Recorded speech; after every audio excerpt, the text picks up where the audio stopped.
CH31, this is amazing. I was clash heads again. This is like Chaz Mostert and Cam Waters. It's motorsport, but not as you know it. Test yourself and your everyday road car. Safe, affordable, but most of all, fun. And all you need is your daily driver. Experience the thrill of a sprint day. Race against the clock at a hill climb. Or test your reflexes with an auto test. It takes just 3 simple steps to get started. Get on the start line. Search Motorsport Australia Daily Driver today.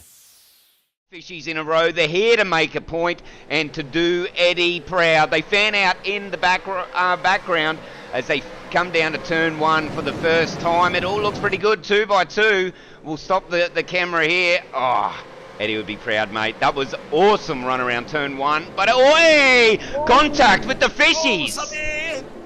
He's made it through. It doesn't look like Angus has made it, but Thomas Freeman's made it through, and Angus is going to suffer the crowd coming through there to be able to turn his car around. I love riding. It's a real social thing. There's a great bond between riders. Every weekend I look forward to getting out there. It's a freedom like no other. Riding to work is a great way to start the day. Shannon's insure all types of road bikes, not just classics. They offer features riders really want. It's why they're one of Australia's leading motorcycle insurance providers. Whatever you ride. Whatever you ride. Whatever you ride. Ride with Shannon. Call 134646 for a quote. And they are off. It was a good start from Dylan DeBono. I think Phil Vella got a great start there in the background as well. You can see already cars going 5, 6 wide as they're trying to find any semblance of space. They come into T1. So far we've got 2, 3 wide as they snake down. It's Michael Conchar that's got around Dylan DeBono. A couple of cars going wide there. Was that a bit of contact in the back? Scott Pocock caught up in that, I think, there, buddy. But it's Michael Cuttajar's got past, so Dylan.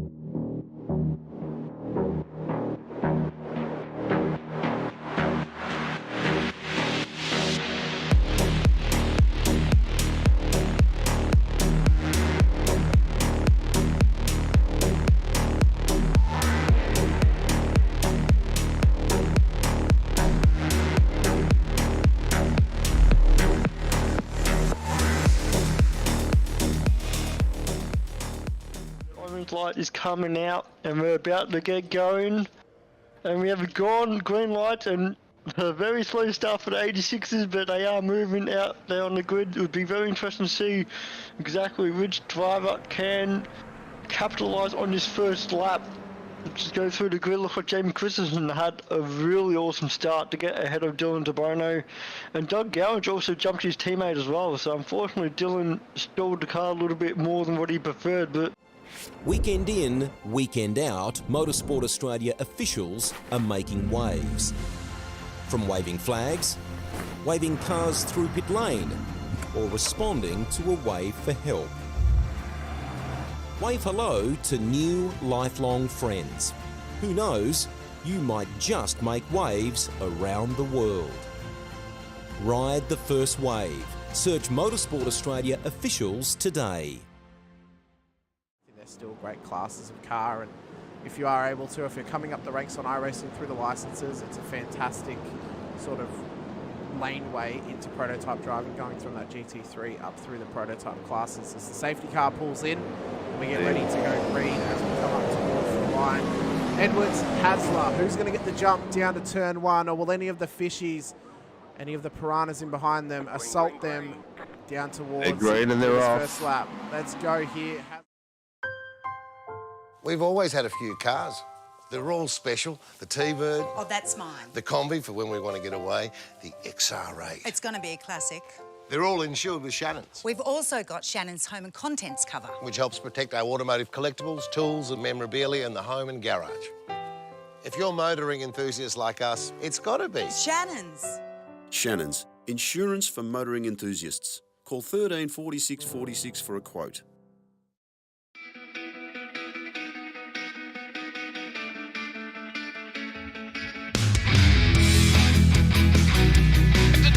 This is amazing. I was clash heads again. This is like Chaz Mostert and Cam Waters. Almost the same situation. Better contact going down the hill. Sam Noble wants to sniff on Dave Coleman now. Sam Noble bottle right now because tell you what, Bruce Tanak and Jamie Dyke just absolutely drove away from us. Hayden trying to go around the outside. This is where he could have just sent it up the inside, but he hasn't committed, which is fair enough. It's very scary out there, ladies and gentlemen. Now let's see if we get a good run. Dodd's just absolutely thinking about it. It's a really nice move. Blake Delaney had to move out of the way.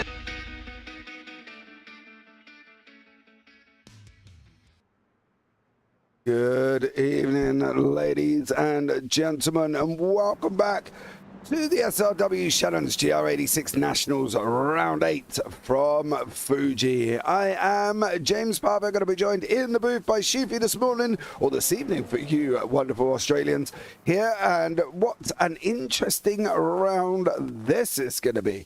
Fuji is not a circuit loved by some, and it's probably not a circuit loved by all, I can tell you that much. But one thing I can tell you is we're coming into the final 2 rounds here. We've got Fuji and Magny-Cours left remaining. The AM standings, they're separated by 10 points at the moment on the top 2, with Kevin Wakefield and Greg Johnston, with Dean Sinkovich at 33 points back in 3rd. In the pro standings, Dylan De Bono, well, he's out in front by just a little sum of 185 points, but 2nd place is still up for battles with Shane Ratcliffe and Daniel Burr. And in the Pro-Ams, it's Dan Fritz out in front with Ty Delaney in 2nd, 156 points back, mind you, with Mark Cochran. So it looks like the pros on the Pro-Ams could be wrapped up going into the final round next week at Magny-Cours, but it's the AMs we really want to keep an eye on. It's going to be an interesting one, going to be an exciting one. Don't go anywhere. Don't forget to like, subscribe, turn on the bells, and do all that other fancy jazz that you can do for free here on the wonderful SRWtv YouTube channel, racing 6 nights a week. So get in there and don't miss any of the action. We're just coming towards the end of practice before we go into qualifying. Time to bring Sheafy into the booth. Sheafy, good morning, dear sir, or good evening for you. How are you? Oh, I'm good. I'm absolutely loving life. Today, Thursday, tomorrow's Friday. I am almost on top of my uni, so I think I might be able to enjoy this weekend, which is a good thing. Considering that the 12 hour of Sebring is on this weekend as well, so looking forward to that. But Fiji, yeah, as you say, some people like it, some people hate it. I love it. I've actually done the 8 hour here with my teammate Doug Gowan late last year and had a lot of fun with it and stuff like that. But today in 86 is a little bit different. I've definitely got a couple of news for tonight. Dylan De Bono is not racing tonight. He's out and about at Eastern Creek doing some practice for the Sydney 300 as a co-pilot, so which is an awesome opportunity for him to do real life racing. And not just that as well, another leading championship in the points at the moment is Daniel Fritsch. He's down in Melbourne, but he's playing on the Xbox controller, so it's not going to be as quick and consistent as he normally is, but yeah, tonight's going to be a massive challenge for him. Fritzy on a controller, did you just say?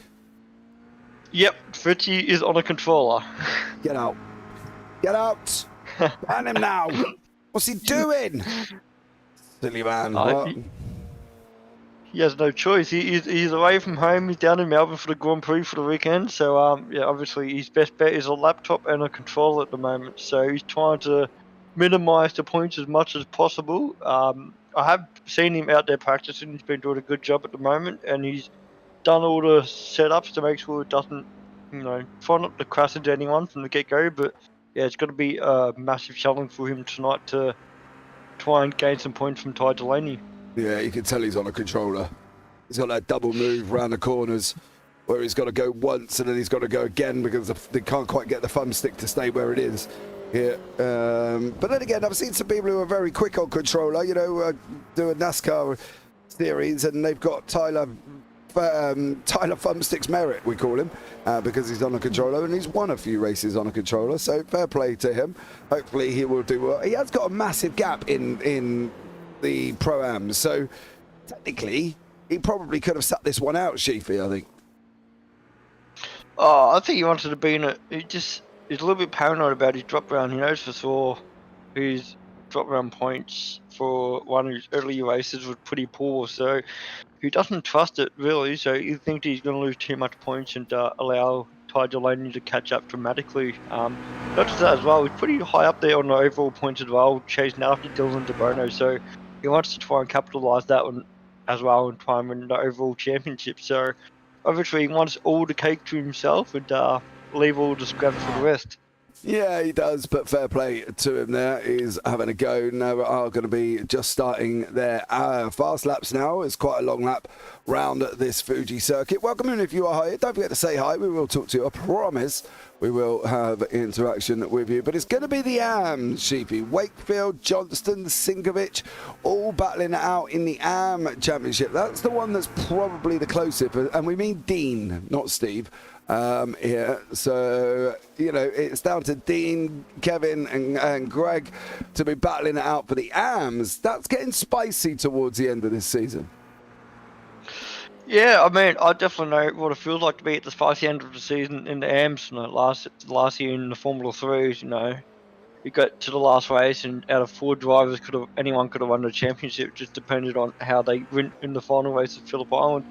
You know, tonight's going to be the same format as well, you know, like Kevin and Greg, they have a bit of a poor night. That allows, you know, Dean Sinkovic to creep up a lot. And not just that as well, I know there's only 70-point difference at the moment between Chopper and Kevin, who's currently in first, but if he has a real spectacular night as well, he might be able to jump up in points as well and, you know, just join the final round in contention to win the championship as well. So it's pretty cool to see, you know, 3 to 4 drivers battling out left, right and centre, and hopefully the battle's on for all 3 races tonight.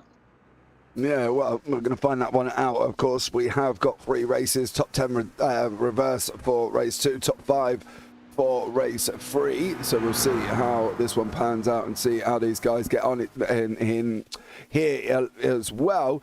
Fuji, yeah, it's a difficult circuit. It's got 15 corners, including the chicane, as Gallo and Delaney go top in their respective classes. Of course, we'll bring you up the overalls once we've got a couple of laps on the board, so I'll let you know where they are. Saying that, we're not going to be able to get a couple of laps because we've got quite a short quality, so I'll bring you up the overalls now.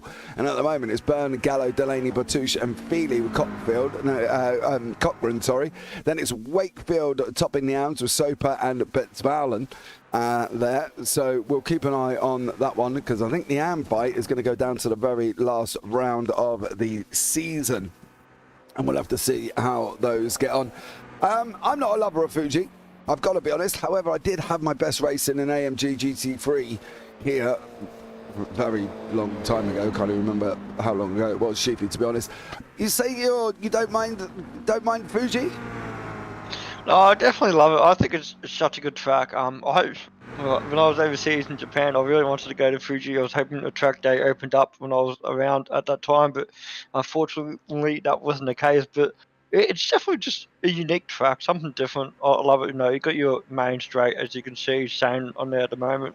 But you just got your technical corners as well. You got to hit them perfectly. A lot of pace and time and effort need to be put into this track to understand, and the elevation as well. Like you see him already going down the hill. It's a natural track, and I love it. You know, I'd rather drive this than any street circuit really, or you know, a few others actual circuits as well. As you see, just going a little bit loose there, trying to push as much as possible. But yeah, I do love the track. It reminds me of a few others out there, and yeah, I do not mind it at all. Well, we'll find out how these guys get on and whether or not they're going to love it, of course. Well, it's all going to be over the next few minutes during qualifying, whether or not they will, whether or not they won't, whether or not David Gallo is going to go in and improve, and he has done. He's taken pole position on a 158.366, Petouche in second on a 158.488. Cochrane's going fast again in 9th place as he's coming over the line. Let's have a look and see what Mark can do. Kevin Wakefield's got some greens on the board. Obviously, it's a close quali, so we do have to keep an eye on everyone as best we possibly can. Cochrane's got no improvements considering he's got greens on the board, which is a little bit of a surprise.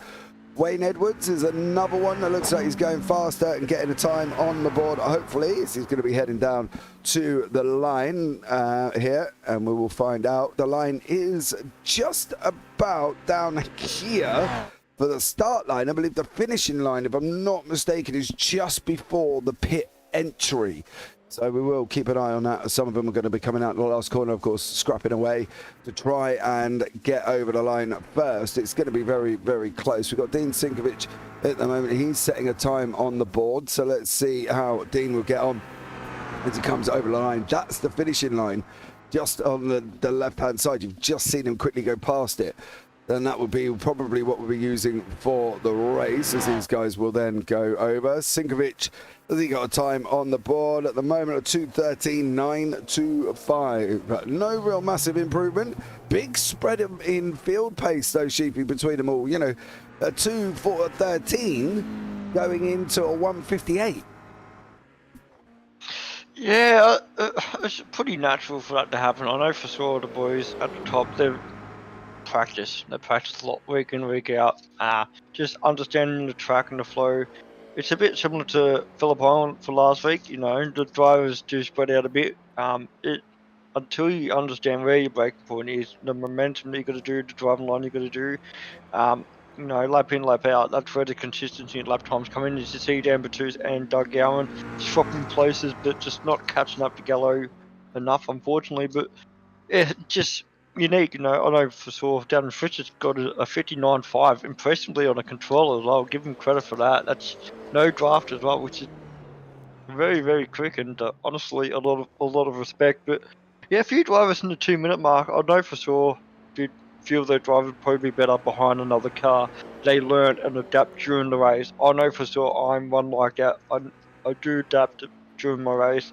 My racecraft get better. I understand that certain lines don't work. I understand certain braking marks don't work. So unfortunately, when you're out there by yourself in quali, it can be very difficult, especially if you don't understand the track. And a few of these drivers here just You'll see them at the back at the moment, but once race time comes up, you'll see them go up quickly once they pinpoint exactly where to drive.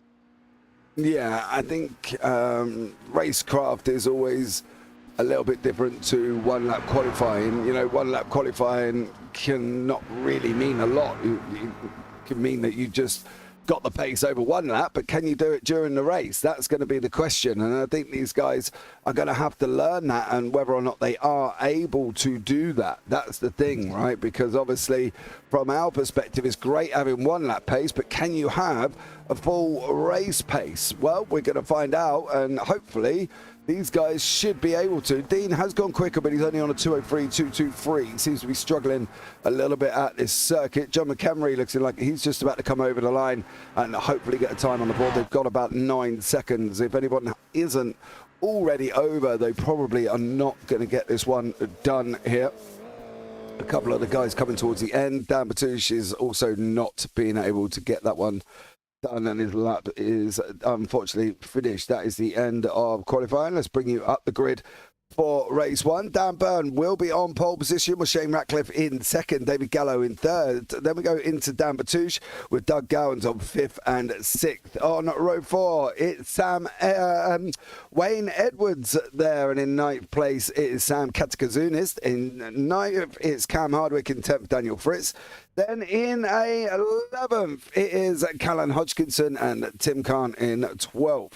Rolling on from that one, Matt Feely in 13th, with Mark Cochrane in 14th, Kevin Wakefield 15th, Todd Thorburn 16th, Shane Nowen 17th, Marty Walker 18th, with John McHenry 19th, then Brandon Soper, Steve Sinkovic and Vic Pennsylvania rounding out the top 22. Dean Sinkovic, and then we've got Thomas Freeman, Greg Johnson down in 25th, David Simmons, Phil Buckland and Stephanie Piccoli. It's great to see Stephanie back on the racetrack here, and that should be a very interesting one for Steph. Had internet problems the last few weeks of Steph, and unfortunately not been able to be here, but here this evening, so it should be a good one, and hopefully we'll see how she gets on. Yeah, nothing worse being stuck in Australia with one of the worst internet connections in the world. Unfortunately, just I'm 5 minutes away from the city, and here I am with 4G internet. I don't have access to cable or anything like that, so I know the frustration. When the internet's not working, unfortunately, not much we can do personally. But yeah, hopefully one day in a beautiful world we can all have nice internet speeds and don't have to worry about slow internet or dropping connections.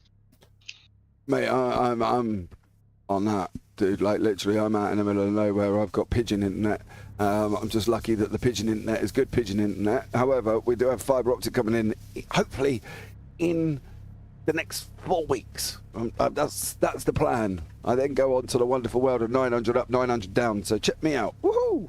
Here as well. Mate, give me some of that, please. Even the 10th of that will be happy. Mate, if I could get it to you, Sheafy, I happily would. I straight up would, buddy. I would send it over to you, and I would say, here you go, buddy, use some of mine. But unfortunately, being that most of it's all done by cables, it just can't happen, can it? You know what I mean? Let's be real. Yeah, it'd be pretty expensive if you could do that. Yeah, and I'm not that, you know, I'm not that rich, mate. I've got a wife and kids. Trust me, the wife makes sure I'm not rich. You know? If anybody has a wife, you'll know that reference quite well. So let's see how we get on. But yeah, hopefully, I'm waiting patiently for that one. I've been waiting forever. Fingers crossed. Come on, we can do this. Right, let's get this up and running with Gallo, Ratcliffe, with Byrne, Ratcliffe and Gallo. Your top three. We've got Carlin's Motorsport versus Velocity SimLab versus ETS. The lights are going to be coming on now. We will see 1, we will see 2, 3, 4, 5, and now we are green, green, green. GR86 is smoking up the grid here in Fuji, Japan, and it is Dan Byrne taking the whole shot right at the beginning with Shane Ratcliffe tucked up behind him. Gallo looking for a way through. Follow your teammate, take the inside line with him, and he has done that one. Is he going to be able to hold it on the exit as they're 2 by 2 all the way through with Grandpa Gowran's in there, Ty Delaney into the mix. There's big spread across the back end of the grid, but at the moment everybody has made it through, everybody's got away, and Dan Byrne's taking the whole shot here, Sheafy, and leading by example. Yeah, done a perfect start there, Daniel Byrne. These cars are not easy to get off the grid, and already to have a second gap, not even halfway through the lap, that's pretty phenomenal, and good on him for that. Obviously, Shane Ratcliffe, Gallo, Batus, Gowan, Delaney, they all maintain their positions as well, so no big winners or losers at the moment between those drivers there. But I see a little bit further back, John McHenry had a good start, up 6 positions, followed by Ben Felsen as well, up 5 positions as well. So, you know, a couple of shuffles left, right and centre at the back, but it's really nice and clean and good to see these 86 drivers taking it to the track, which is good to see. Yeah, absolutely. I think that's the good thing. Kevin Wakefield is taking a trip off the circuit, and unfortunately he's dropped him down here. He's now down in 20th place behind Dean Stinkovich. That is massive in the AM Championship. Dean obviously has got Greg behind him, so that's a big points haul there. Sorry, my teeth will work this morning for Dean as he goes and leads the AM Championship currently in their current positions. How long is it going to last for? Well, we're going to find out very, very shortly, and whether or not he can get to the end. That would be amazing. Just about to go over the first, get over the line for the very first time, and it's Dan Byrne, Shane Ratcliffe, and David Gallo. Your 1, 2, 3 here at Fuji. You can see the spread. We've got all the way from Cochrane in 9th. At the back end there, we've got followed with Dan Byrne just about to go down into turn 1. A massive spread. We've got Ratcliffe. Has he got in a little bit too hot, or is he going to stop that Velocity SimLab GR86? He's not going to stop it going through turn 1. Took a big old dive there, and then unfortunately didn't quite get it stopped. Yeah, obviously just done a good job to catch up on the back of Daniel Byrne, but unfortunately just ran out of room there. He needed the longer straight to, you know, try and make a massive opportunity of it, but good to see that these drivers just clawing Daniel Byrne back. They didn't allow him to disappear. They knew the right thing was not to battle between each other, work as a team, drag the leader back in. I know for sure David Gallo might have a different idea. He wants the drivers behind him to maintain a good gap to his teammate. You know, he wants his teammate to win, but pretty hard when you also got a Velocity driver in between the two. So unfortunately, Ratcliffe did drag back into Byrne, and unfortunately now Gallo got a massive task to be the shield and just work as a team to make sure those cars behind stay behind and try and get in front of Shane himself. I think that's the thing. You see there's action further back here involving Cam Hardwick, Dan Fritz, Wayne Edward, Tim Court, Callan Hodgkinson and John McHenry. They've just swapped places here as well. And these guys will be mixing it up. Further down, we've got Kevin Wakefield, Greg Johnson, Brandon Soper, Dean, with Stephen Sinkovich in front of that, and then Dean further up. Dean's kind of escaping like a dog with a scalded tail here as he's trying to get away from Wakefield, trying to get away from Johnson. He needs to keep the gap going in the AMS as he's still got a shot as we'll be going into the final round into Magny-Cours. It looks like Wakefield Soper has had a little bit of a ta-ta-ta, unfortunately for them. Let's see what these guys have done. Going to be interesting here to see Wakefield just all nice and clean, and looks like he lost the back end. And yeah, boom. Unfortunately, Soap had nowhere to go there. By the time he realised that Wakefield wasn't going forward, that was it. He was done. You see Gallo and Byrne still working as a team just to keep Daniel in front, but obviously the velocity driver of Shane didn't capitalise much on the draft there, so maybe it's not as strong as what we originally thought it was, and yeah, maybe it's up to the task of him just to get a bit more closer. He's half a second behind, but maybe 3/10 is the optimum position to make a move. But obviously you see complete different line there, going wide all the way through before coming back in, and looks like he lost a fair bit of time there to the lead as well from doing that. So maybe just picking the wrong line has allowed the leader of Daniel Byrne to stay in front and maintain that lead. Yeah, that's the thing. Dan Byrne is kind of getting away. It's helping that Gallo is putting Ratcliffe under pressure, and behind Gallo we've got Patouche, Gowans, Kazunis, Delaney and there, and then further back we've got Hardwick and his group of Fritz Kong, Edwards, Callum Hodgkinson and John McHenry, and then we go back again, we've got Shane Nowens, Dean Sinkovich who's under pressure from Forburn, Marty Walker and Vic Bensvalen, and then Stephen Sinkovich bringing up the rear like a good rear gunner brother that he is, holding on, and then in front behind that we've got Greg Johnson with Phil Budland and Matt Feely. So some great action taking place. Wakefield's back into the pits, unfortunately. Stephanie Piccoli still out on the circuit in 25th place, trying to chase up here as well. It's a bit tough when you've had about 2 weeks out, I think she's had, unfortunately. So therefore getting back in the car is going to be a bit of a mission. 1.1 between Bertouche and Delaney in the Pro-Ams. Byrne and Ratcliffe 0.569. Not really closing. It's more Gallo over Ratcliffe. Is Gallo going to be able to get through as they'll be coming down into turn one? He's on the defense. Oh, you've missed. You've missed. Get it stopped. You're going to hit him. Oh, my gee whiz, Batman. Shoot, that was really close. I had to see Doug and Dan Batu trying to make the move on the Carlin Motorsport of David Gallo for P3, and looks like Gallo just managed to maintain in front, but Batu's trying different ideas here, but unfortunately he's got to follow behind into turn number 2, and yeah, that was very, very close there. I think Daniel Byrne sure saying in the mirror and knew just to give him a bit of room, because that could have been very, very messy very quickly. Yeah, I wonder if Gallo was there going, Dan, he's coming, Dan, he's coming. Because I tell you what, Ratcliffe missed his breaking point massively there and was coming like an absolute trooper.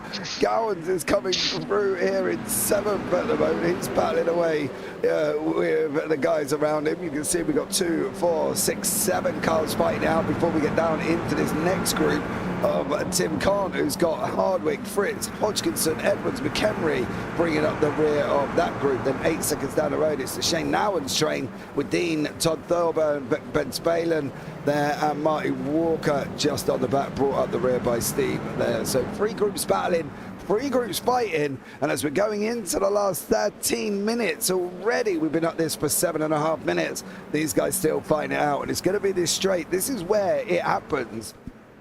This is where it's so fearful, because Ratcliffe seems like he's able to brake and get the car stopped later than the guys around him, but at the same time it looks like he's just about to go and punt them off the side of the circuit. Yeah, you'd be very surprised how deep you could brake in these cars coming to turn up 1. I know the speed difference is massive. You see Ratcliffe on the outside, looks like Gallo going to go and make a 3 wide. You see just approaching turn number 1 now. Byrne decided to back out. Let Shane Ratcliffe maintain P number 1 with the change there. Gallo, got real close there with Dan Batu's. Almost made contact there, so maybe almost deja vu of the previous lap, but just two different drivers there. But Sam Ratcliffe did an awesome job in the draft, got close enough and got himself into P1. So now it's up to Byrne and Gallo to work as a team to try and shut Ratcliffe down and get him out ASAP. Work together to get both cars ahead of Sam Ratcliffe to try and take a 1-2 for the team. This is us relying on racing drivers working together. However, they are teammates, so that's more of a chance than, for instance, if Byrne and Ratcliffe were chasing down Gallo. Would it be the same scenario? Absolutely not. That's the thing. You're asking two people from different teams to work together, but at the moment, the Carlins boys of Byrne and Gallo can work over Ratcliffe. Ratcliffe, of course, had a good week last week. 2 wins out of the 3 races he took, so that's an exceedingly great evening for him. But what's going to happen here as we're going out now, round turn 12, before they go through the double long looping left-hander, which is 13, 14 here. So they're going to be left, and it just keeps going on and going on and going on, and now you get to apply the power before you get that short little square up into the final corner, which is turn 15, the right-hander. The problem is Gallo's got to be really, really careful. Over the last few laps, I've noticed he takes such a wide line going into turn 1. Like, he opens that corner up as if it's a can of beans, just fully open. The problem is it leaves the inside so widely spread. Batouche wants to stick his nose up there. It's a natural thing. It's the way it is. And you can see if Gallo does the same thing this time, he's going to go and hug the wall. And then I wouldn't be surprised if he goes to the left. There he goes. And he opens it up. But watch how far he opens it. He leaves that door just wide open. And that is where Batouche seems to think, right, I'm going to have it. He's either got to tighten it up or he's got to make that move that he is doing quicker, as Byrne did get through. Gallo's going to have the inside on the run round it into Coca-Cola corner, the left-hander. Gallo has got through, has demoted Ratcliffe down to third place. However, he's gone wide. Ratcliffe's now on our outside here as we're nestling in through the right-hander of 4-5. Gallo's gone. Gallo has gone.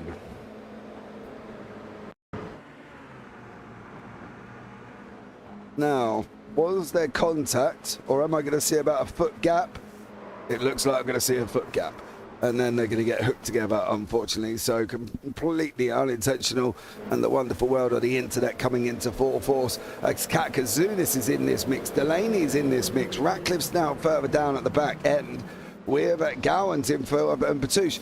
Can't really help that. There was a gap there. Yeah, unfortunately, I think both drivers gone for the same line. I don't really think Gallo was expecting him to maintain so much speed on the outside there. You'd be very surprised how much speed that you can hold on to.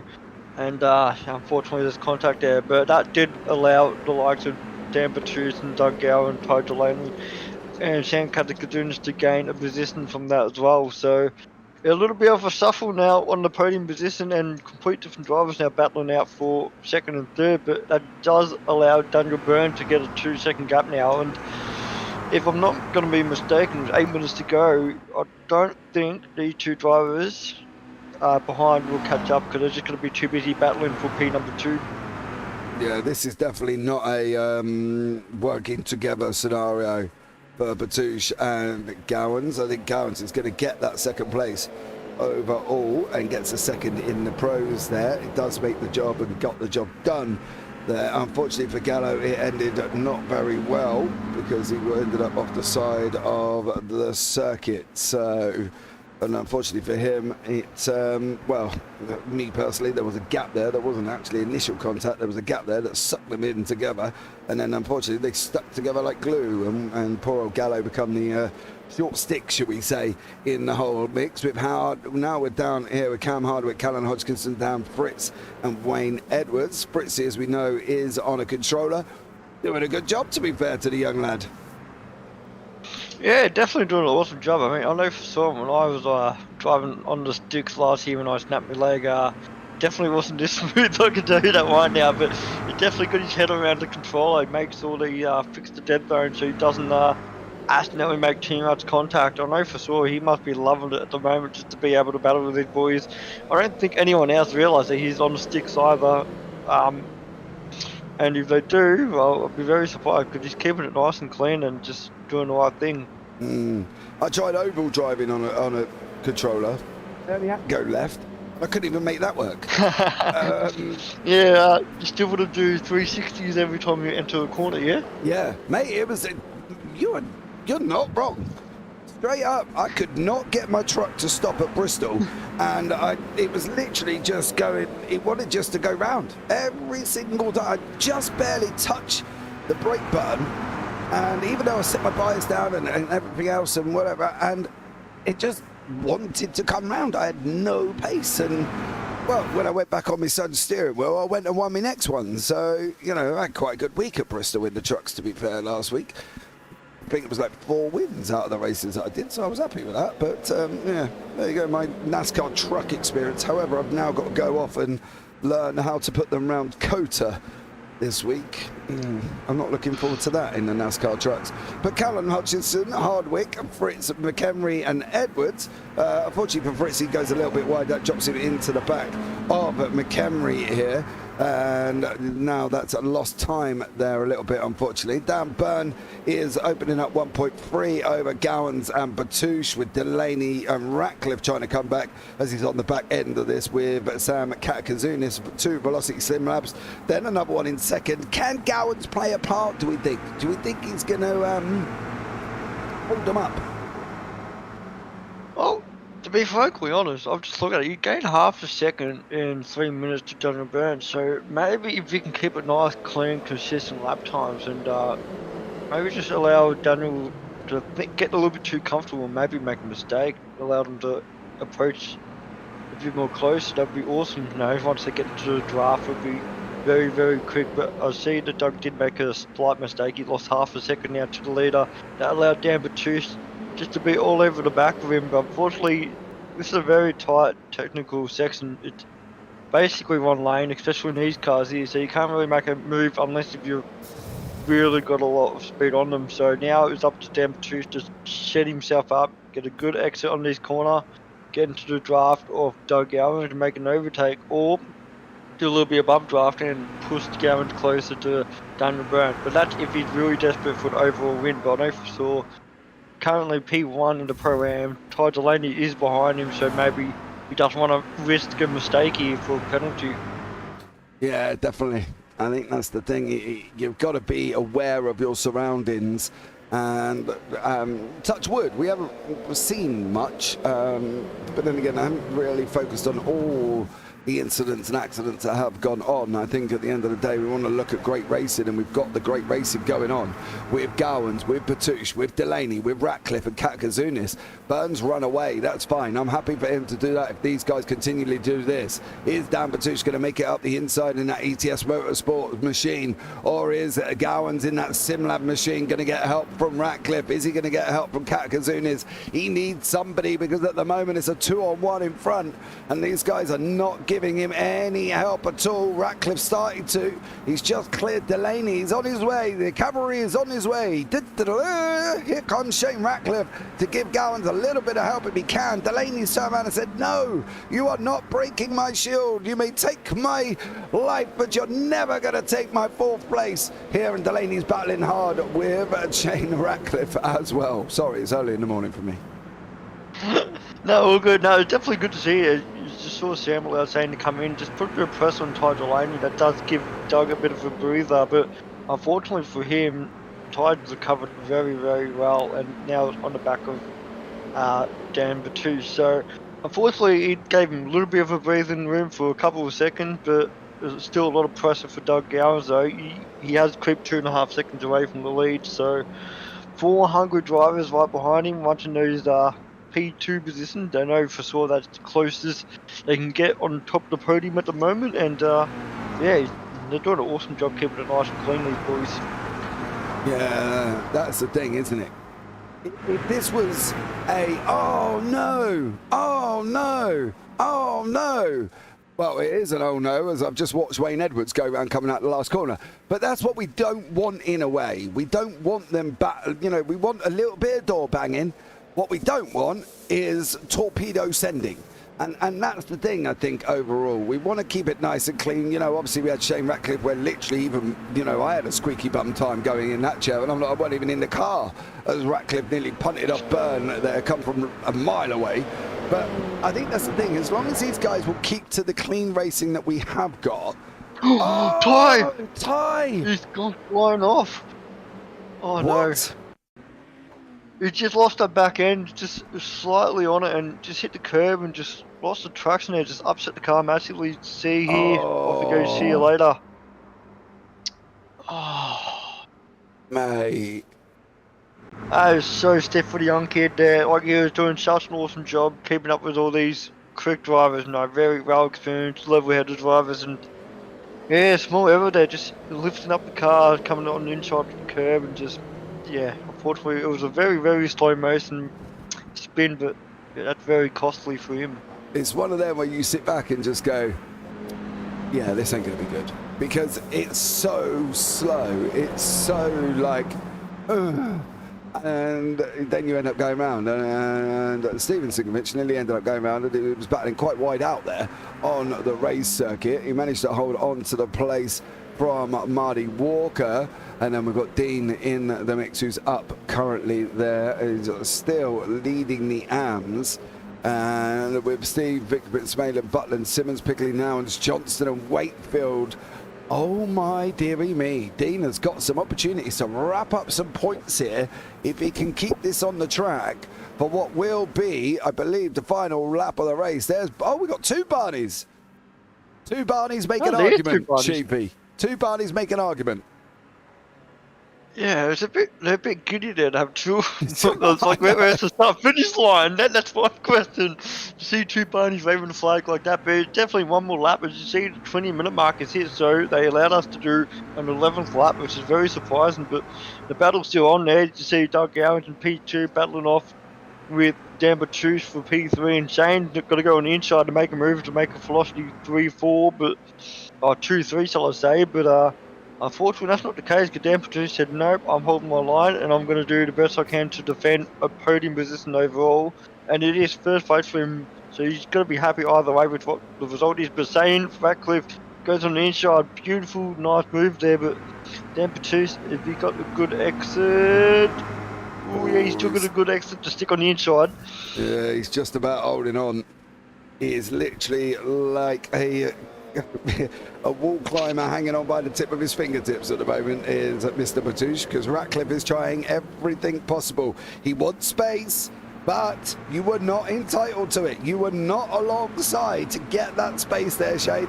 He had the rights to shut the door, and I think that's going to be done and dusted. And in the pros in race one and the overall, it looks like Dan Byrne is going to take the victory unless anything major happens. They're still going. Don't cheat. Oh, they were still going. Oh, no. Oh, no. But Byrne, Gowans, Katagazunis in the pros. That's your 1, 2, 3 overall. We'll have a look back at the Dan Batouche incident now. Oh no, there's more contact. It's coming through. Ratcliffe's alongside. Oh, he missed his braking point there. Yeah, and then further contact there as well. I definitely know that. Well, race control definitely will have something to say about that, but that'll be a post-race incident. But I did see another incident further back as well. I believe that was involved with a Sinkovich car, but I'm not 100% sure which one it was. Please don't tell me Steve and Dean have had contact together. No. Yes. No. No, don't do that. Oh, no! Oh. Right in front of his brother. Oh, that hurts. Oh, mate. Do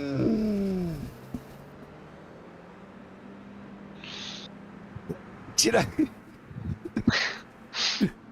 Do you know what? I bet Steve sat in that car and literally prayed to the iRacing gods that his car was still okay, because that would not have been good if his brother just wiped him out of the AM Championship just by that one move, especially when he had so much time as well. So yeah, Well, there we go.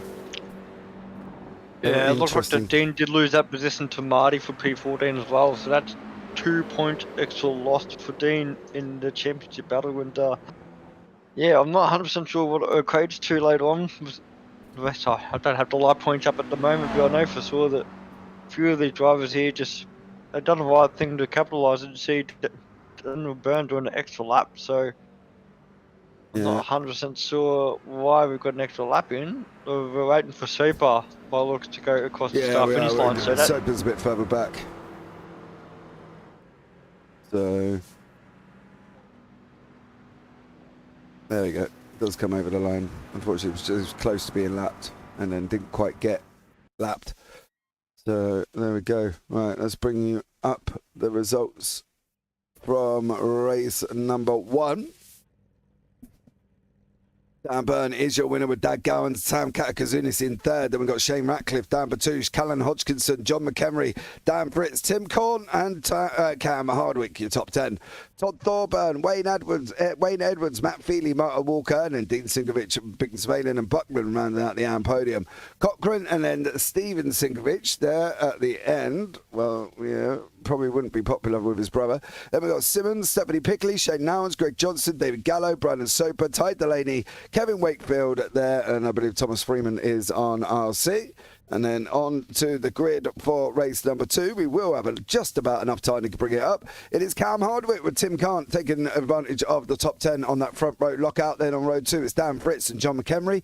Row 3, Callan Hodgkinson and Dan Batouche. Round 4 is Shane Ratcliffe and Sam Katakazunis. Row 5, Doug Gowans and Dan Byrne. And then row 6 is Todd Thorburn and then Wayne Edwards.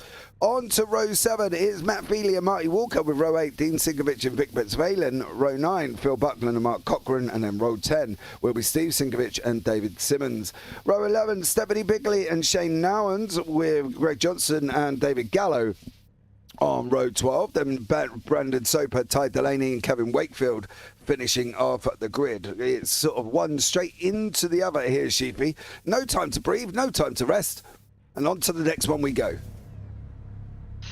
Yeah, it's only basically 3-minute changeover. No, a few drivers might be adjusting their fuel depending on if they accidentally underfilled or overfilled. I know for sure a couple of drivers probably overfilled for last race, but interesting battles there. You see battles left, right, and centre for the lead and all the way through to the back of the grid. So I know for sure the battle for the championship's on, and the likes of Daniel Fritz, just trying to maintain his gap to Ty Delaney. Unfortunately, he made a mistake, as we saw, and a few other drivers are making errors further up the grid. It just proves how critical it is that anything can happen until the very last corner of the race.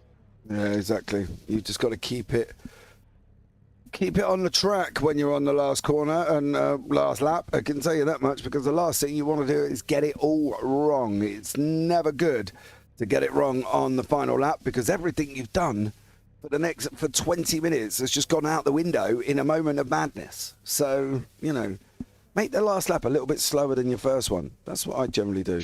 But then again, I'm not quick in any shape or form on a road circuit. Stick me in an oval, I'm not bad, but put me on a road circuit, it's never good.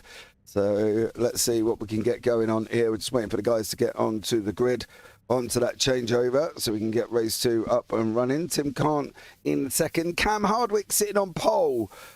Sheepy benefited of the reverse grid. He's no slouch, don't get me wrong, but it's going to be tough for him, right? When you've got the likes of Ratcliffe, Katakazunis, Gowans, Byrne all coming at you. Yeah, obviously the most important thing that he has to do is just try not to make too many mistakes, especially if a car's next to you. That's going to be his main goal. Keep it nice and clean. Knows for sure that you can maintain the lead no matter what and keep them behind. So I think that's going to be a challenge for 20 minutes, but it'll be very interesting to see what the drivers in P10 and 6, to try and get up the grid. As you see, the lights are coming out now and the race is about to start. Yeah, and good launch for all drivers. Real good launch from all drivers. Yeah, definitely there. The guy's getting well off the line, but it is Hardwick, it is Kant, it is McHenry. That's your top one at the moment. You see the strewn of these cars coming down into turn one, and there was lots going on here with everybody three wides further back as well. And now Stephanie Pickley making the most of wow, great finishing position. Didn't really get off the line very well, and unfortunately has lost a bunch of positions there, Stephanie, but it is still Hardwick, Kant, Hodgkinson and McHenry, your top four as we settle in once again here for lap one. Let's see how they get on. Cam Hardwick taking the whole shot, doing a run with it at the moment. Kat Kazoon is up to one of the biggest gainers in the race with Marty Walker and Mark Cochran. Nobody looks like they've gone off the track there, and unfortunately it looks like Dan Fritz might have had a moment, but I think he's still running. He has. Unfortunately, if he chops the nose off Dan Byrne like that, I can guarantee he's probably not going to be running unless he's going to be going around in a pirouette style. So for Hardwick and Kant, they've got away, and the first coming into the first time into the chicane, Hardwick leads. Kant got a little bit of a slide up then, and unfortunately he's now just lost a couple of positions. Yeah, obviously a good thing as well for Callum Hodgkinson. He put himself up to P2, gained 3 positions already, so it's actually very quiet too. Underachiever in the last race, we didn't mention him at all, and all of a sudden, finished top 10. Now he's up in P2 behind Cam Hardwick, and he's got a good duty as well. Just to try and keep on the back of Cam, and not just that as well. He's got to keep another 25 drivers behind him as well. So a massive challenge on board, but obviously I think it's one thing he'll be absolutely delighted about if he can achieve it. Yeah, I agree. I think if a driver in a different class to the pros takes the overall, fair play. You know what I mean? Go for it. Absolutely. Don't give up. Don't roll over. Don't get your belly tickled. You're not my little dash hound. Just go for it. Have a great race and do the best you can. And at the moment, that's exactly what Hardwick is doing. He's doing the best he can in that Velocity Simlab machine, and is moving away from the crisscross racing Hodgkinson, locked up racing for Kant and McHenry, and Velocity Simlab of Sam Katakazunis. So he's got a little bit of a rear guard gunner. You can see groups starting to materialise again at the further back there. You can see them happening on the racetrack right before our eyes. Wayne Edwards is the only man that's really not attached to a group at the moment, but you can see everybody else with Feely, Cochran, Forburn, Gallo trying to come through. He's just gone and made it 3 wide. Delaney's on the outside. He's just been pushed out going through turn 5, the 100R corner here at Fuji, and he's just been pushed out a little bit. Then we've got Phil Buckman, Steve Sinkovich, Greg Johnson, Dave Simmons, Stephanie Pickley, Brent Soper. What happened to Dean? And how? Oh. Yeah, 11 positions lost at the moment at the back of the grid as we just put the replay on. Doing the correct thing here. Just, no. Oh no, that's a very, very ambitious move there. That's how to throw away a race in one foul swoop, because now you can guarantee RC's going to be climbing all over him as well. So. Oh, they already have. They've already gave him the black flag, so that's a very obvious contact there, and unfortunately now he's got to go into the pitch, and he's got a long way to recover. Yep. And unfortunately, everything he did in race 1 flew out the window like a bird escaping the cage, should we say. And unfortunately for Dean, he's got it all to do once again. But Hardwick, Hodgkinson, Kant and Byrne are your front 4, and Hodgkinson is trying to run the wall. Hardwick just barely gave him enough room, and Hodgkinson went, well, that's all I need. Thank you very much for that. I'll get my nose up there and I'll take that position away. The problem is he going to get it stopped? Yes. Can he keep it stopped? Yes, he can. Hodgkinson takes the lead with Hardwick and Kant in 2nd and 3rd. I think Cam done the right thing. Just allow him to get ahead, just don't battle with him. You work as a team, You'd like to slipstream for the next lap. Try and get past him there if you can, and to try and creep away from the people from 4th onwards. To see Tim just putting him under a bit of pressure, but as you see, the top 3 drivers there, they got a fair bit of a gap to themselves and 4, so they do the right thing. Don't battle with each other. You should work as a team, get away from the battle pack, and allow the last couple of laps to be the battles. Obviously, they're all 3 different drivers from 3 different teams, and it can no communication allowed, so it's obviously going to be hard to communicate. But if you're an experienced driver, you know what to do. As you see David Gallo working his way up on the field. As we know, he had an unfortunate incident last race, I believe it was a no further action there, so he was very, very unlucky and drew the short end of the stick then. But after P10, he gained 14 position, which is incredible because that's the most so far in this race. Equal with Ty Delaney. Well, when I just said that, Ty Delaney's just gone up another one, so he's up 15 spots now. But see, Toddy Thorburn just battling out with all the other drivers, but the few of the quicker drivers that made the error in race number 1, they're definitely climbing up as quick as possible in race number 2. Yeah, he is. Well done, Ty. I'm glad that's NFA on Gallo, you know, because there wasn't contact. There was a big old gap that pulled them together, and then unfortunately that was it. It was game over, and I'm glad about that. I think that's probably the right call. So well done, RC, on that one. Matt Feely down Fritz. They're going to be running side by side. Fritzy on his wonderful controller. I wonder which button he's using to look left and right here, or unless he's on a laptop, so he's got to do it at some point, otherwise he's going to be in trouble. But there you go, Feely does get through on Fritzy.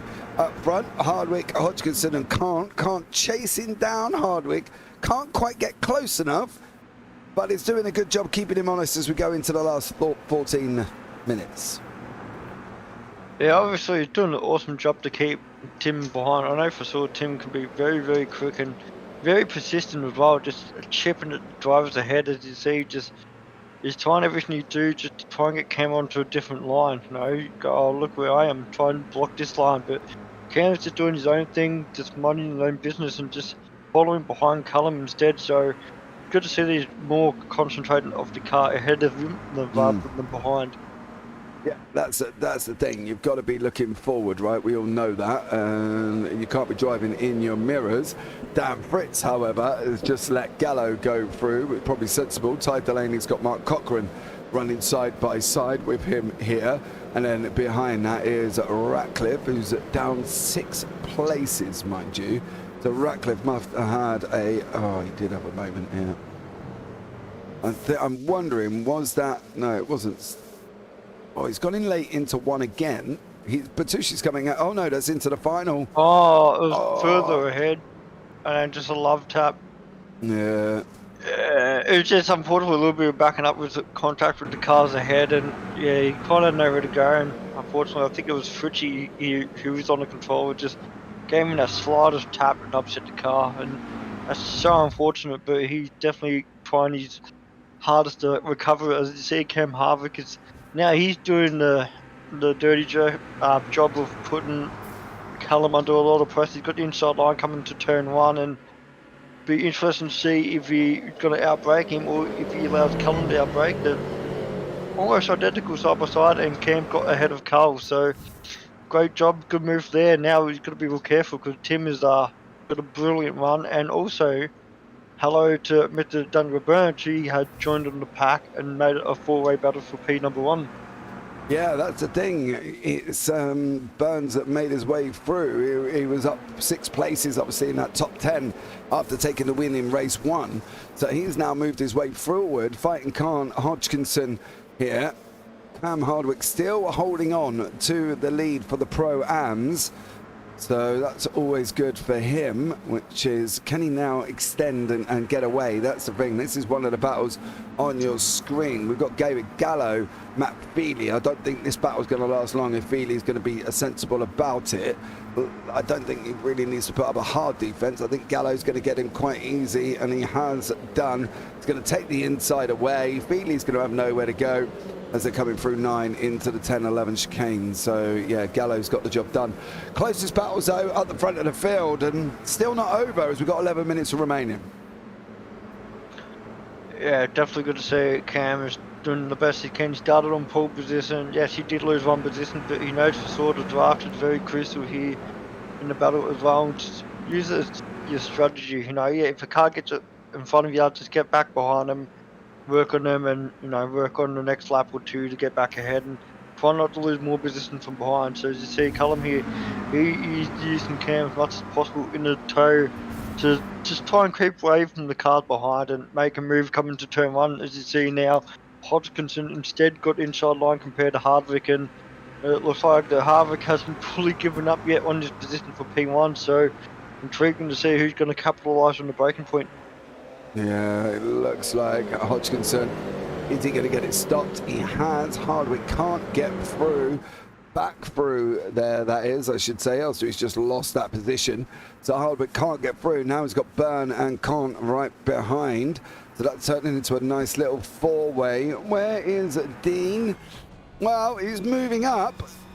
He's got a lot of AMs in front of him. One of them is his brother, who's leading the AMs with Greg Johnston about a second and a half back. Johnston's got Buckland for company in this fight. So Brendan Soper there. That's Stephanie Pickley on her left. Please don't take her out as they're going in to, I believe that is turn one.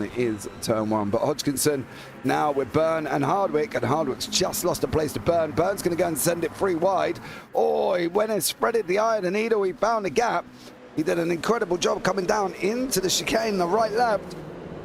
Down Byrne's on the, oh, God blimey, that was close. Yeah, Byrne definitely, he's trying to capitalise as much as possible with all the other drivers around him, you know, the likes of Fatcliffe and Gallo. The Broner's not here tonight, and a few other drivers as well that just struggling at the moment in heat number 2. He's making the most out of it, you know, started P10 from the victory in heat number 1 and put himself up to P number 2 to try and capitalise on the double here. So he's doing the best he can to, yeah, try and make as many positions as possible, and just pushing the car to the very, very limit. As you've seen, Tim Court in P4, he's going to try and get a draft of Cam Harvick and make a move into turn 1. How far do we reckon Byrne can go? I reckon he's going to be able to take the win, you know. I think he'll get the win over Hodgkinson. And as I say that, he just goes and overtakes him. It just looks like I've got a crystal ball here, Sheafy. Look, check me out. Is Byrne going to be able to get it, though? Hardwick's going to come. Hodgkinson's going to fight him back. Byrne's going to have the inside, but the track goes to the left. That's going to be Hodgkinson's corner as these guys battling it out round now. Byrne trying to run on the outside. He doesn't. Is he going to try to cut back? He doesn't get that either. Through 100R now. Byrne's going to look and try and keep the inside line. He wants to hug it. He's relying on that 86 back end not to step out. All the grips coming from the back.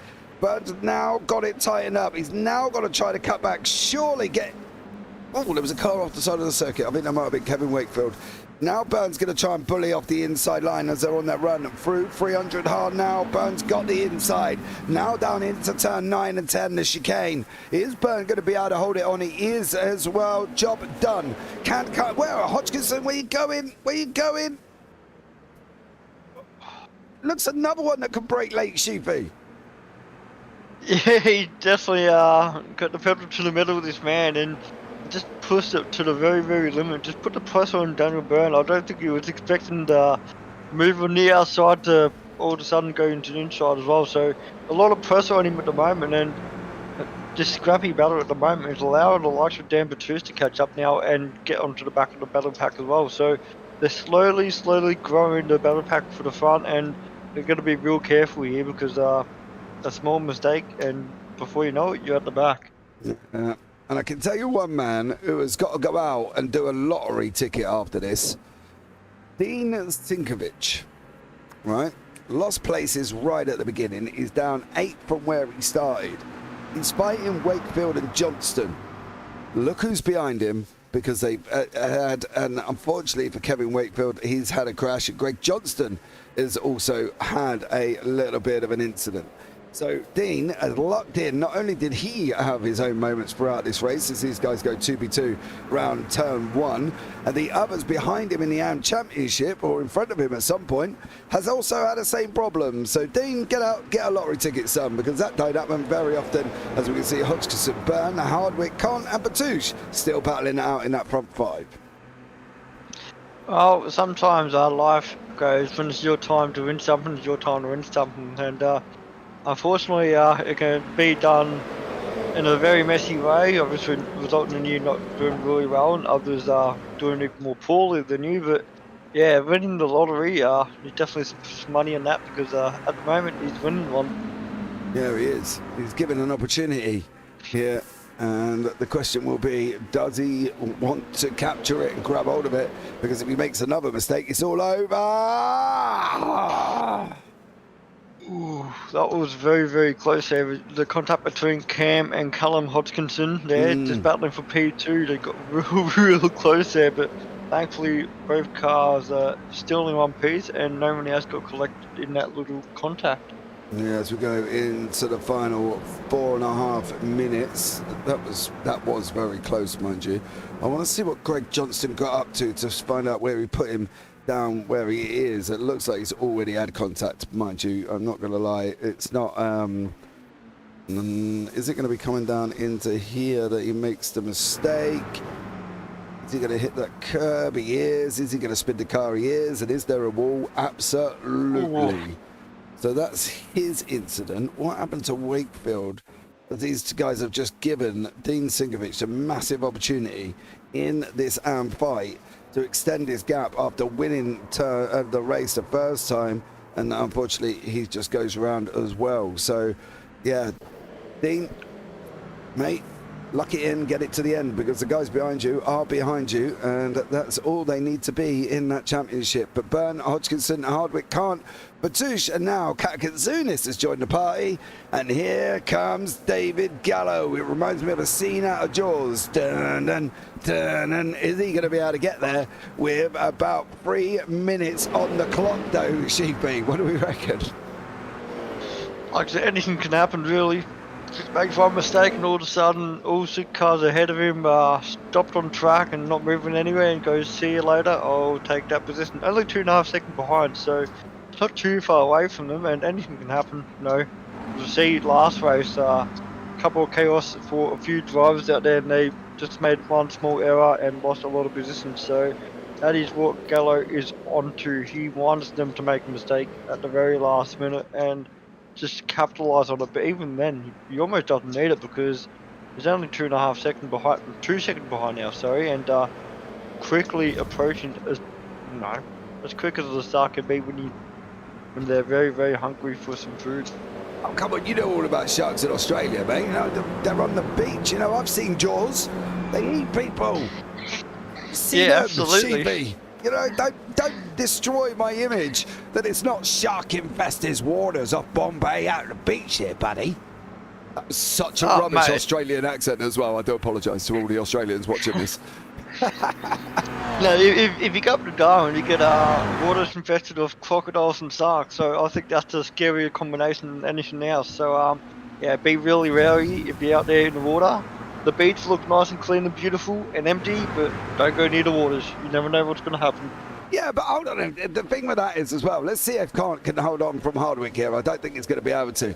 Hardwick going on the inside. Katakazunis is trying to make sure, trying to go around the outside. Is he going to be able to make it stick with Dan Batouche, give each other room? Because we've seen this wonderful world of internets taking effect here as we've got 2v2 all the way through, coming through Coca-Cola corner to the left-hander now. It is Tim Kant with Cam Hardwick.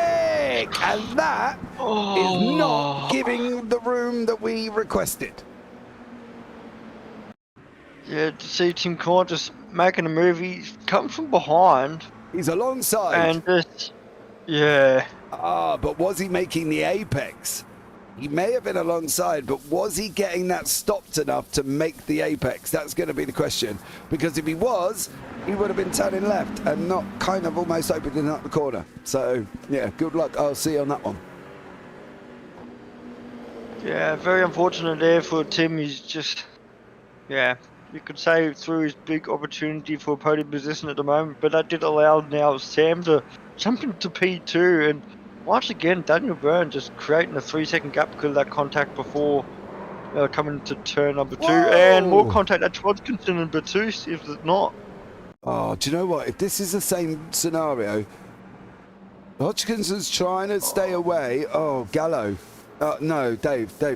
Oh, Gallo did the right thing. He didn't make any contact there. I think he just probably scared Callum a little bit. And before he knew it, he was stuck in the sandwich and... yeah, a bit of contact with Dan. Yeah, that second flick coming out the corner tells us that he's trying to avoid it. Did Dan tighten up the corner? Yeah. Yeah. He did there. Unfortunately, we got Dan Byrne, who's going to come over. He's taken the victory in race 2. There, sorry about that. We were looking at the action with Cam Hardwick coming over in 3rd, doing a great job of Katakazunis scrapping it out. What about Todd Thorburn? Is he going to be able to get past Wayne Edwards? No, he didn't. As we said, the start-finish line is right at the top of the beginning of the straightaway, should we say. So I think there's a couple of things RC's got to try and decipher in them situations. A, did Dan tighten off the corner, which from my perspective it looks like he did. And B, with the other incidents that we've seen over the last few, with Hodgkinson going off and Con, they've got to look at whether or not there was going to be making the apex. Because I've got a funny feeling here, although he got the overtake done, he weren't making the apex. He is literally straight on. So, look, I'm not RC. We only look at it a few times, and that's it. But we're just waiting for Shane Nowens to come over the line and see how he gets on. What do you reckon, Shivi? Oh, so tough. Obviously, the rules and the rule books will explain exactly what the situation is. I'm not good at remembering the rules, unfortunately, but I know for sure. You know, you're behind coming into the apex, and then you're ahead. And the question is, did you leave enough room for Cam? And that's probably my biggest question. Is I know that Cam, some people go, oh, he could have backed out in that, but realistically, he had the right to fight for that corner as well coming into it. So, yeah, just depending on what the RC controller thinks of, you know, if he was in the right to be able to make the move or not, and that's on to them to make that decision. Yeah, I don't see any reason why he needed to back out. He was alongside, and for me, can't come from a long way back. But let us know if you are out there in the wonderful world of YouTube and tell us what you think here. But here is the results in this race. It was Dan Byrne, Sam Katakazunis in your 1-2, Hardwick in 3, Gallo taking the 3rd podium spot. Then you got Dan Batouche and also Feely rounding out the podium for the Pro-Am. So great job from them guys. John McHenry, Tim Cant, Callan Hodgkinson in 9th, Wayne Edwards in 10th, Todd Thorburn in 11th, Shane Ratcliffe, Mark Cochran, Ty Delaney and Dan Fritz with Marty Walker in the 16th spot. Steve Sinkovich wins the 2nd race. So that's been a Sinkovich in the wins in the arms in the first 2. Dean took the first one and then Steve took the second one. Then we've got David Simmons, who rounds out the podiums in the AMs. So Sinkovich, Buckland and Simmons in the AMs this time. Ben Spalen, Stephanie Pickley, Brendan Sober, Dean Sinkovich. You have just had a touch and a half, buddy, in that race with Doug Gowan, Shane Nowens, Greg Johnson and Kevin Wakefield. If you're following the championship, you will know why that is massive for Dean. He had a little bit of his own problems, and the 2 people that are battling out with in the championship also had their own problems as well, and that could be absolutely huge in that fight. So yeah, lots to contend with, lots to try and maths to do, and I'm not going to attempt it because I never get it right anyway, Sheepy. So look, you're the man at university, buddy. You tell me, what's the maths working out like? I haven't even think about it, to be honest. No, my issue is it's so hard because this is round 8, and if tonight's their lowest scoring points for between round 1 and 8, it's going to be a drop round. So the issue is I don't know exactly what anyone's lowest points is so far coming into this round. So realistically, I can do the calculation and go, this is what the points are, but it might be a different set of points because this might be their lowest scoring night. So even though that the likes of Johnston and Wakefield struggled out there in race number 2, if this tonight's their worst night, this would be included as a drop round and the championship points get thrown around completely once again. So until race number 3 happens and all the points are handed in, that's where I know exactly where they're going to be on the in the championship. Well, it was worth a try to see if my young mathematician in the booth here had all of the information. You know, I've already done too much math today, my friend. I've already done too much uni work. My old brain can't even comprehend maths at this time of the morning, mate. I can tell you that much. It sits back and goes, please don't do this to me. Don't try and work this one out. It ain't going to happen. So there we go. Right, guys, we're going to go and grab a short break for 2 minutes as well. I'm going to nip up and grab a drink of water. I'm sure Sheepy's going to nip and get one once again. But stay with us as we're in that 10-minute warm-up. We will be right back very shortly.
Right, guys, we are back here and for the third final race of the evening. I am still James Parvett. I'm still alongside Sheepy here. And we're here again as we're coming to the end of warm-up, Sheepy.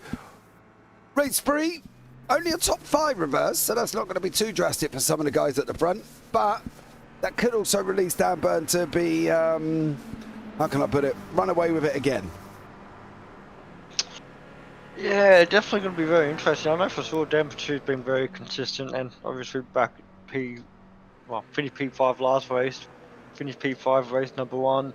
Now he gets the chance to start on the podium this time compared to Cam Harvick, so yeah, it's going to be very interesting there. Obviously with Byrne's predicament, because his teammate does start on second position. We know for sure that he finished P24 for heat number 1, heat number 2 finished 4th, so he has a teammate this time to work, to get back into P number 1, but got to be real careful too, because there's a couple of drivers behind, that can put a little bit of pressure on, and if he makes a little bit of contact with himself or with the curb, and before he knows it, he's chance for 1, 2, 3, well technically 1, 2, 3 victories. It might not happen. So it'll be interesting to see who's going to battle him for that last victory for tonight.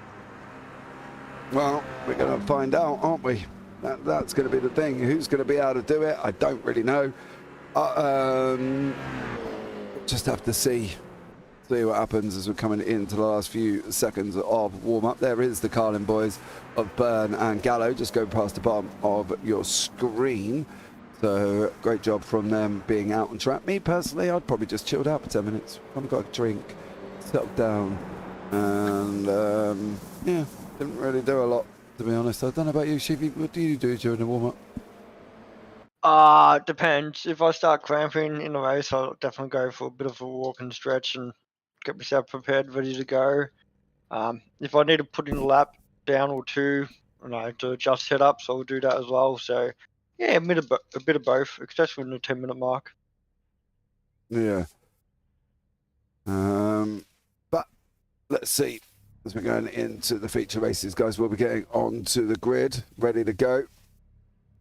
And we can see some of the cars starting off, sitting there already. Just wait for everybody else to come on and get themselves onto the grid as well. So good luck for these for the final race. Sheepy, who's your money on?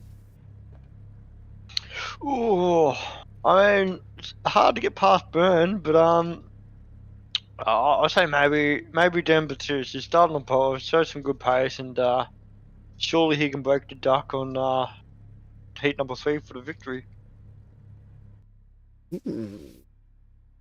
Okay.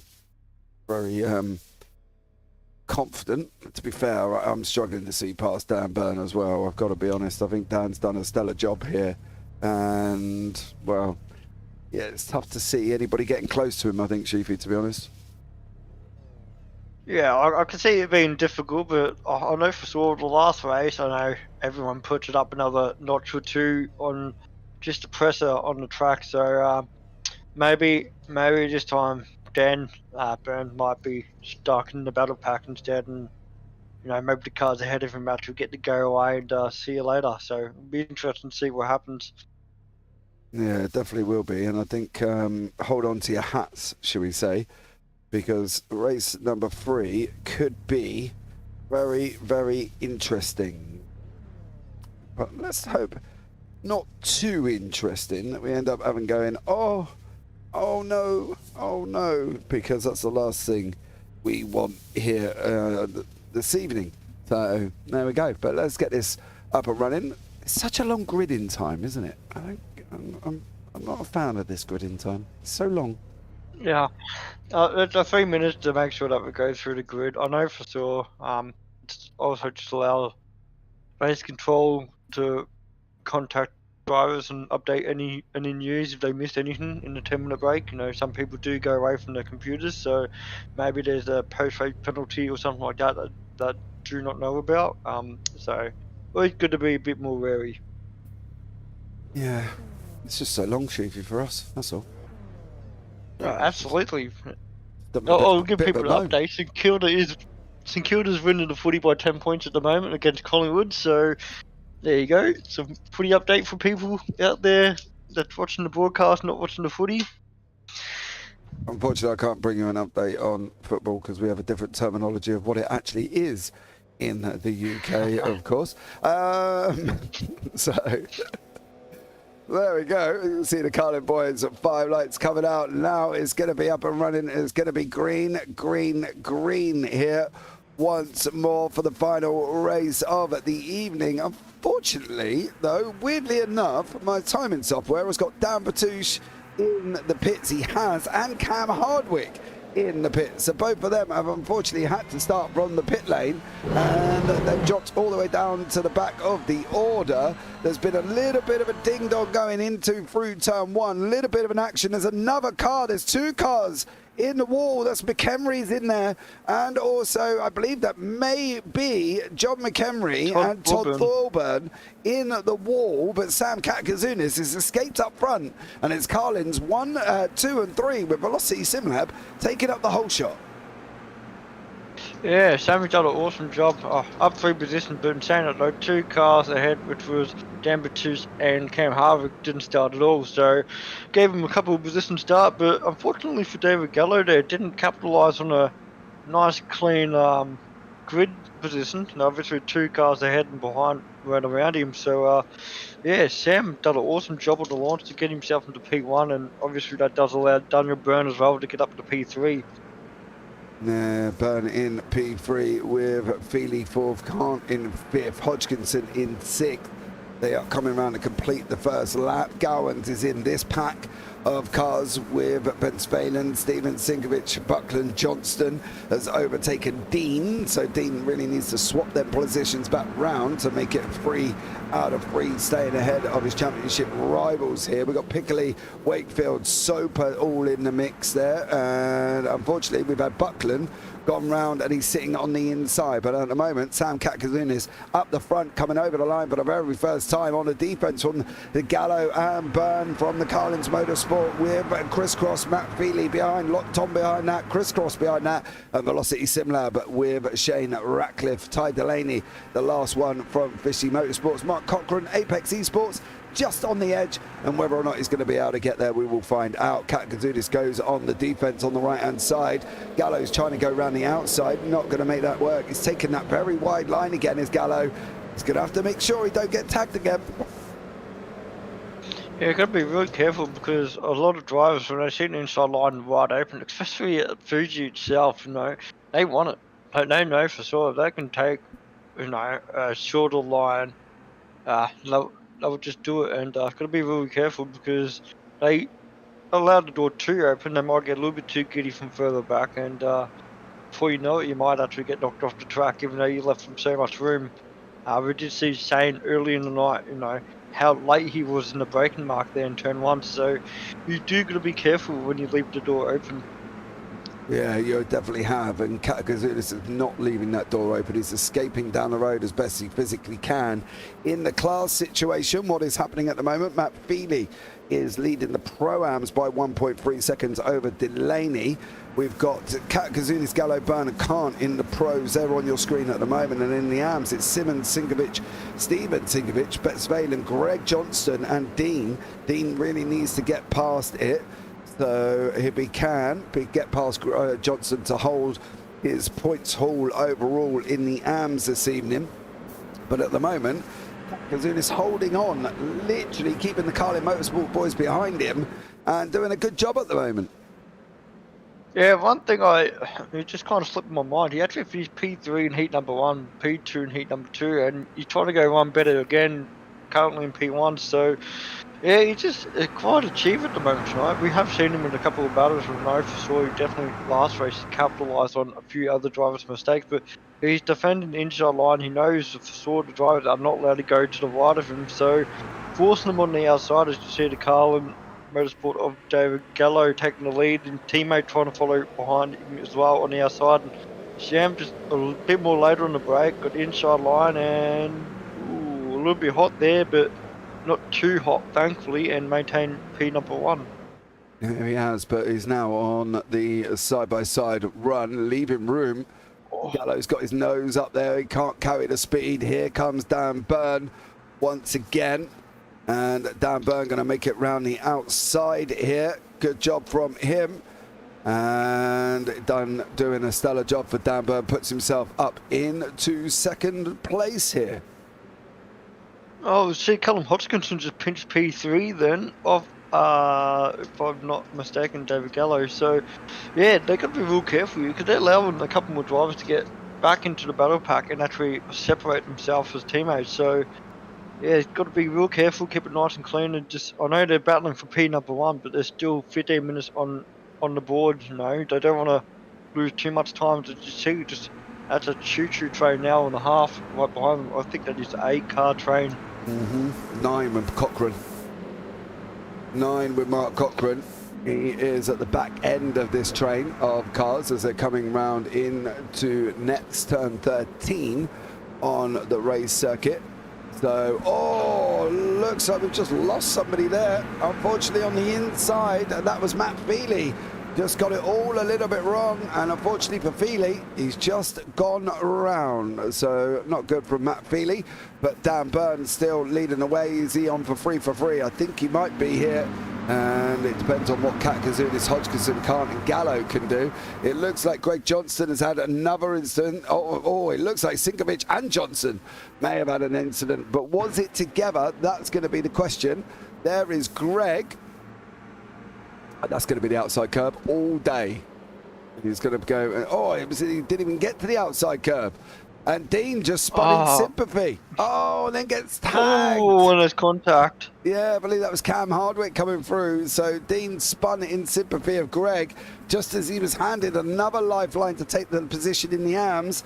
And unfortunately for him, he didn't take that opportunity. He spun at the same time. So, yeah, for Dean, he had an opportunity and couldn't quite make it work. Yeah, it's pretty unfortunate there. Just one small mistake and there goes your race almost. And a few drivers made an error just coming up into that moment there. As you see, Matthew Taylor, he was up with the big boys and unfortunately just made an error. Battling now for a top 5 position, and now he's got to work all over again just to try and get those positions back in general. But you see, Sam Katakazunas, he's just staying on the back with Daniel Byrne. I think he wants to stay behind him as much as possible and get in front later on in the race where it's more crucial, you know.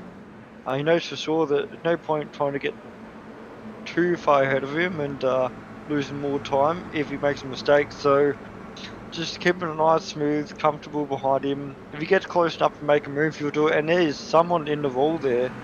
It's not 100% sure who it is. I think that might be Dan Batouche. Because the only other one that went off with him and Batouche, is he going to hold it? No. So Batouche goes round. Brendan Soper is another one that's just had a little bit of a ta-ta-ta. It looks like all on his own. Looks like Shannon Nowens has also just had a mistake. And Soper just goes off the side of the circuit there. So Callum Hodgkinson, Sam Katkazunis, David Gallo. Gallo's now trying to go alongside. Didn't quite make it through of Hodgkinson. Hodgkinson did not hit his braking marker and went straight in the side of Sam Katakazunis. So Sam minding his own business, and then the torpedo that is Hodgkinson. Well, this happened.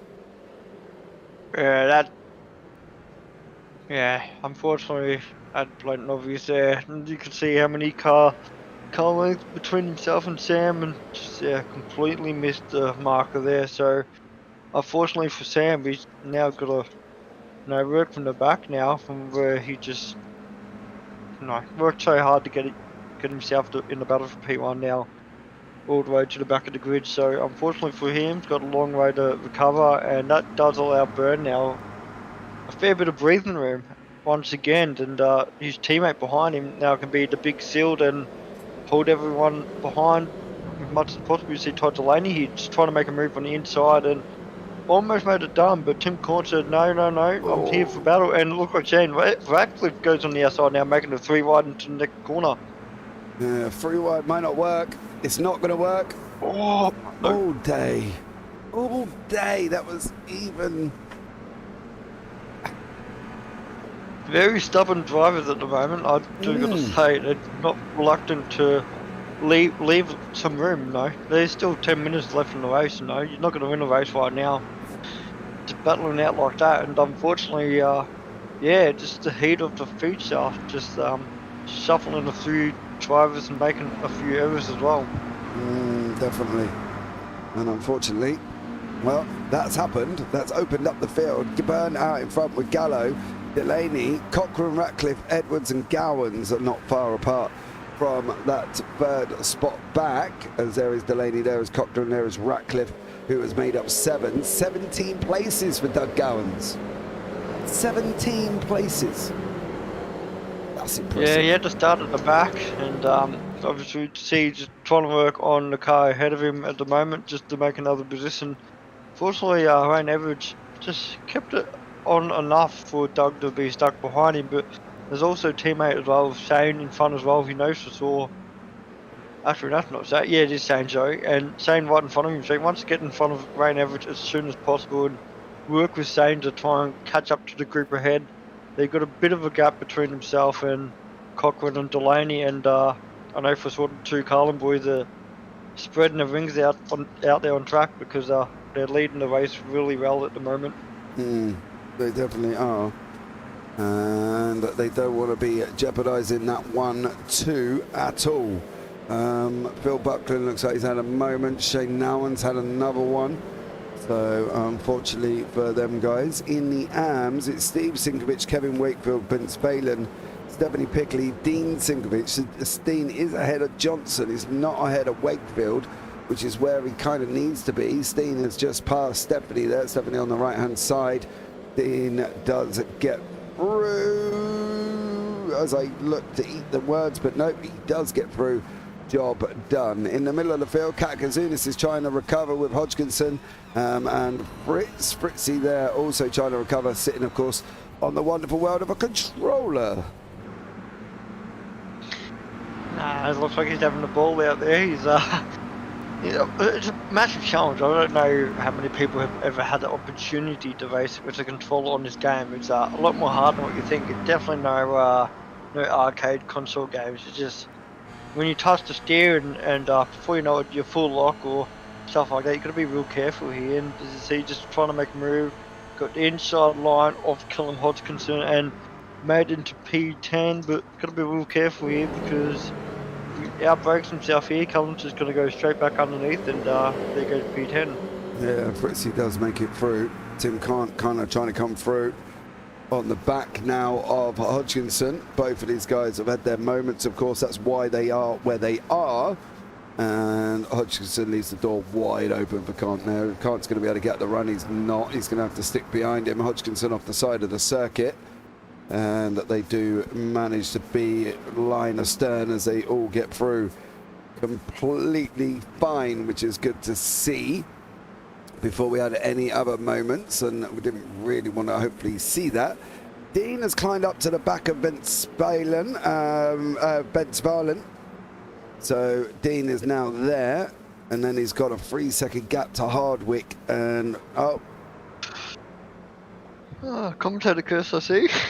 Just touched the grass, and see you later. That's very unfortunate for him. Just, ooh, very dangerous there, but he's just got to sit there and look at him.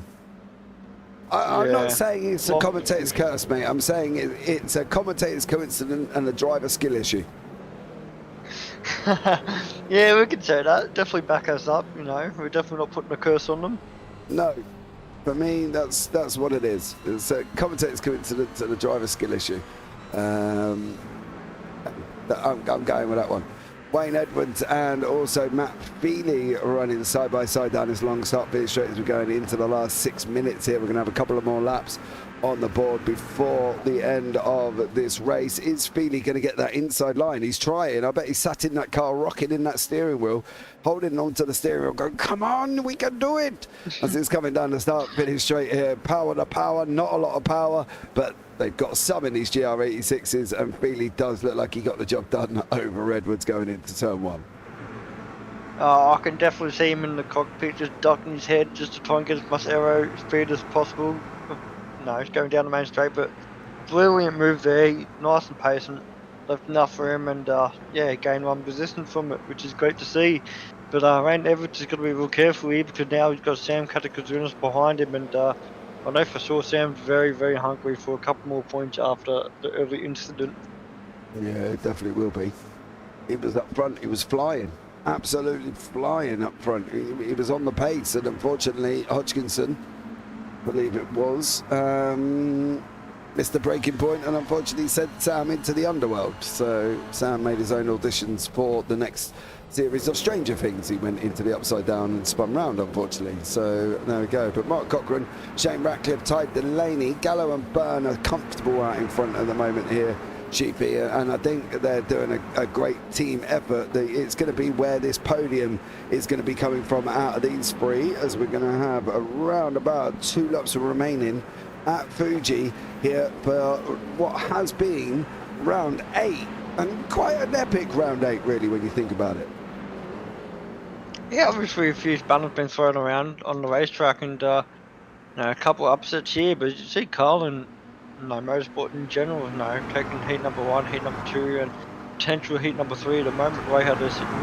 They're going to be very, very happy to team with Fuji, and I wouldn't be surprised to say that this is one of their more favourite tracks out there on iRacing, considering how dominant they were tonight. But yeah, as you see, just these boys here tied the lane to join the best you can to try and keep Shane behind. I think he's done the right thing, but we did see in heat number 1 how late Shane loved breaking into turn number 1.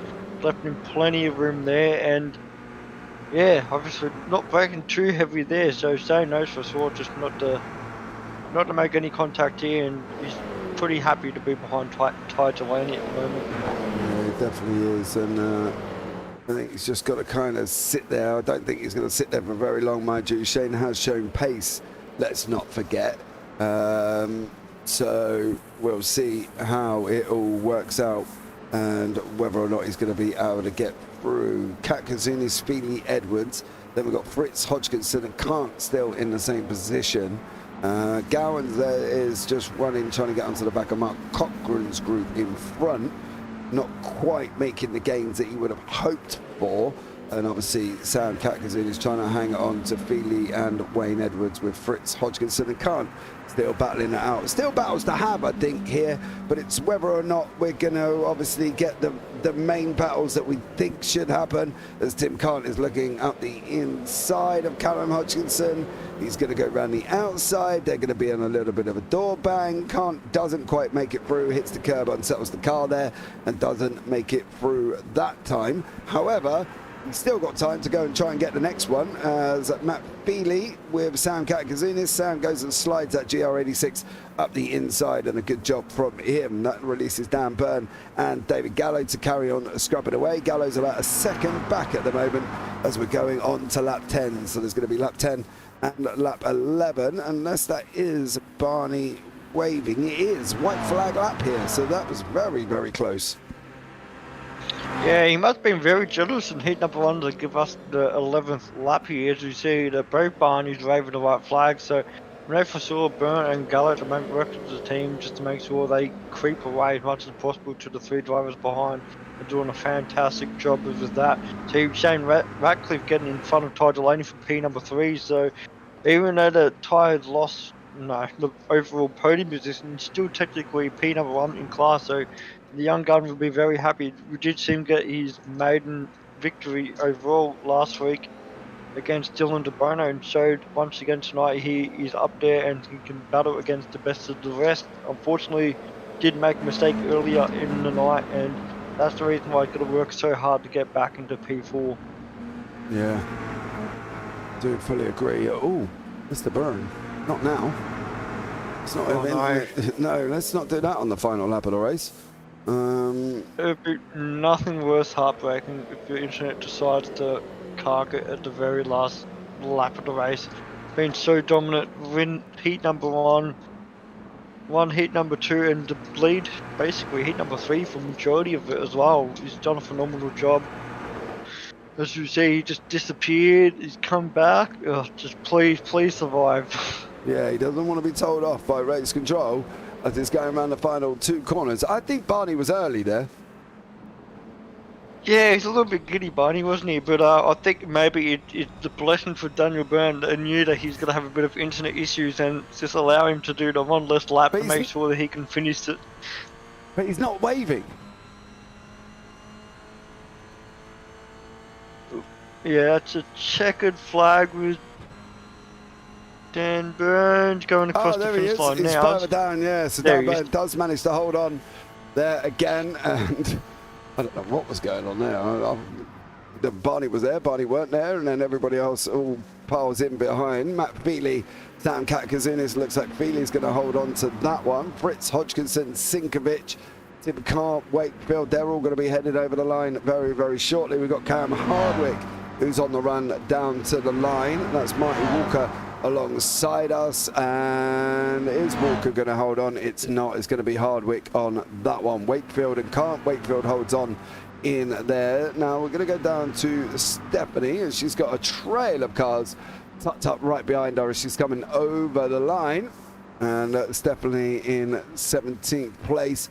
Then we've got Johnston, Bensvalen, Nowens and Thoilburn all coming into it. What has Dean been up to again? Because it looks like he's lost.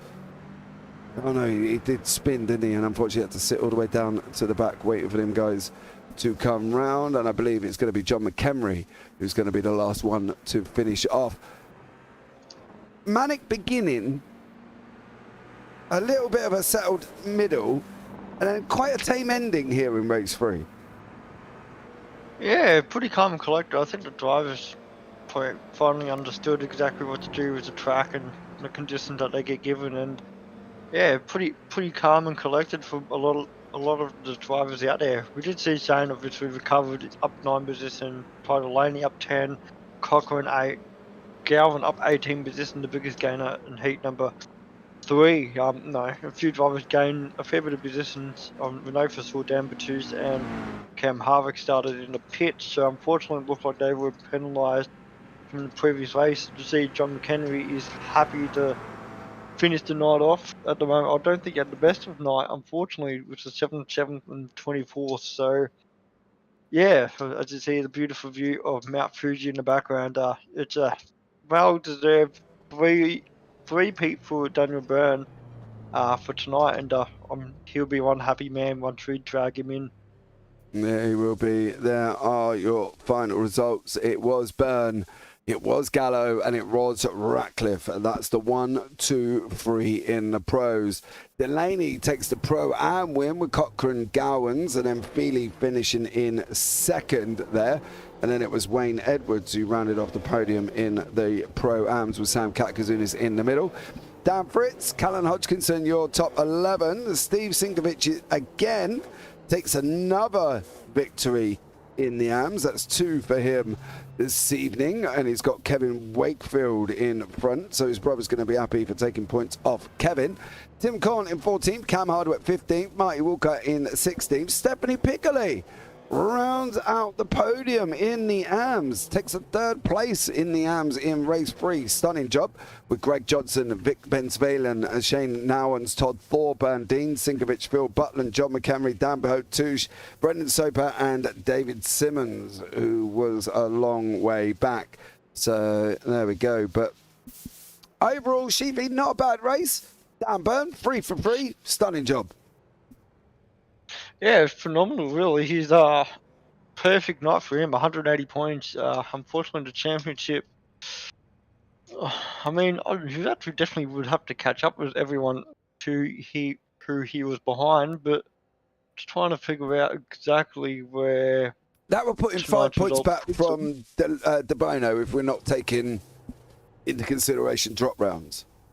So going into the final round, the fact that Burns wrapped up 3 for 3 will put him 5 points back from De Bono going into the final round. But De Bono's drop round is going to be 0. Yeah, so I do got updated the grids for tonight's race. Dylan De Bono is still leading the championship on 1,020 points.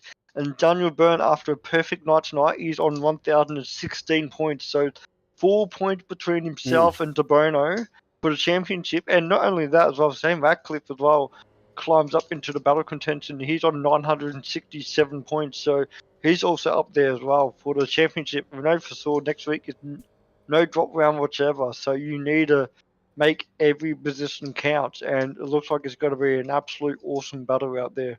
No, it definitely is. Well, we're going to bring the man himself in, the man in victory lane. He went and took 3 for 3. He did a great job here. He's succeeded in doing what he needed to do. It was Dan Byrne. Let's have a chat with him. Dan, welcome in, buddy. How are you?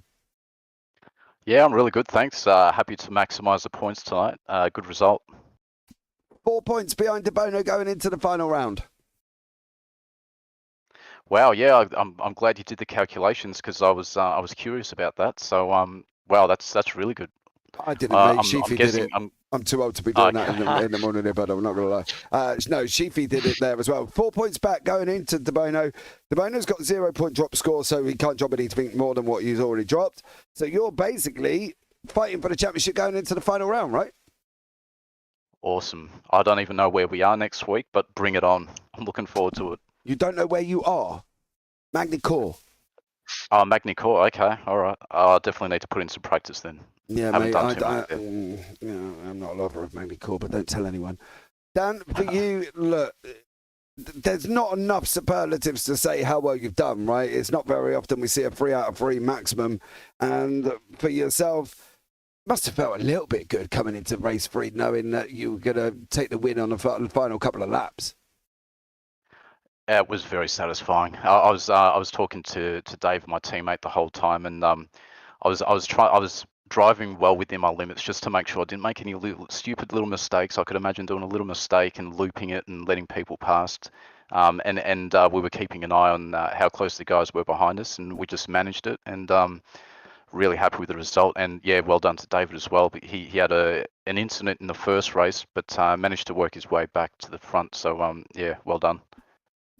Yeah, definitely. And, well, a big shout out to you, dear sir. Get some practice in for Magny-Cours.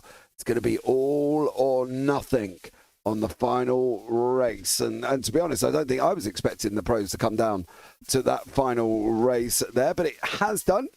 So looking forward, Dan, to see what you can do, buddy. Anyone you want to shout out before we let you go? Yeah, sure. So shout outs to Carlin's Motorsport, Drive Radar 8 on YouTube, Glam Radar, Little Rara, Eagers Automotive. Shout outs to Atari, Bianca, Frenchie and Minka, and good luck with your walkathon. I'll be cheering you on. And shout outs also to Zach and Levi. Awesome stuff. Well, Dan, thank you so much for joining us there, buddy. And look forward to that championship fight next week. Hopefully we'll talk then. Cheers. Right, but there you go on that one. Let's bring in Mr. Gallo, the second place man in race number 3. Grabbed himself 2 podiums here. Race 1, we'll have a little chat about. David, welcome in, buddy. How are you? Hey, Jet, how are you? I'm very well, mate. How are you? Yeah, good. Yeah, really good. How was your evening? Yeah, race 1 was a bit eventful.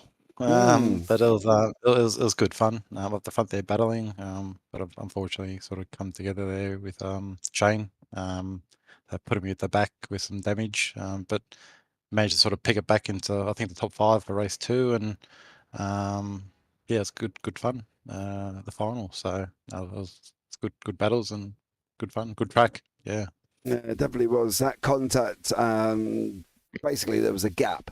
And then you got locked together from that gap with a miraculous magnet. And then you shot across the front end and went off rapidly to the left-hand side. So, unfortunately, on that one, the internet may have played a part for you. Coming into the final race, though, you've got Byrne. You know he needs a maximum. Did you think about challenging him at all? I think he had the pace. I'm not a contender as far as points, so I wasn't going to do anything ridiculous, I think. So... missed one too many rounds of being in contention for any championship here, but I don't think I had the legs on him, to tell you the truth. Yeah, they've definitely had the pace.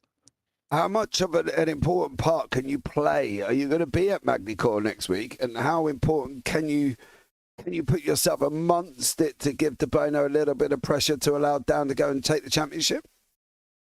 Hopefully I can get amongst it. Yeah, hopefully I can be sort of in there with him. Yeah, maybe a bit of a shield if I can, but I haven't spent too much time at Magny-Cours, so I'll have to get some practice in to make sure I'm up there with him. So yeah. Yeah, that's going to be the important. He's going to need it, I think, as well, because we know how rapid the boner can be. But Dave, well done on your evening there, buddy. Anyone you want to shout out before we let you go?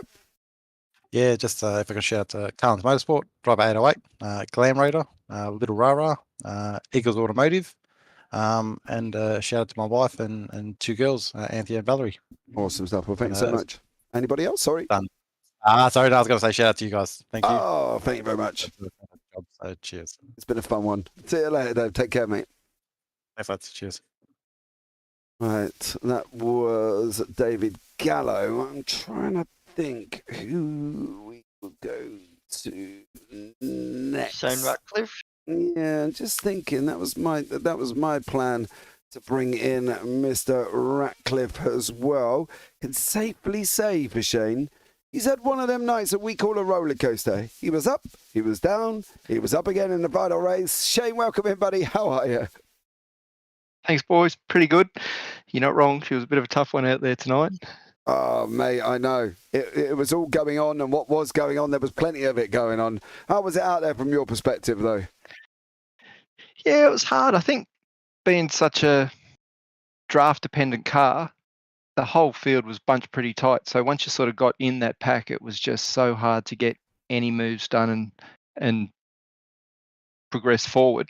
So I think in order to pull anything off, you almost needed sort of both cars to cooperate, if you like, which I think was probably why we saw so many incidents. But it was tough going, but enjoyable all the same. Yeah, it was. Contact with Gallo in race one. Yep. There was a big old gap there for me, mate. The gap pulled you together. The internet played a part, and next thing you know, Gallo shot off in a rapid left-hand position, which even at that movement of a car doing an unnatural thing would say that there was more involved than you two making contact. Yeah, I did watch that one back and thought the same. A bit of netcode involved in that one, so that was unfortunate.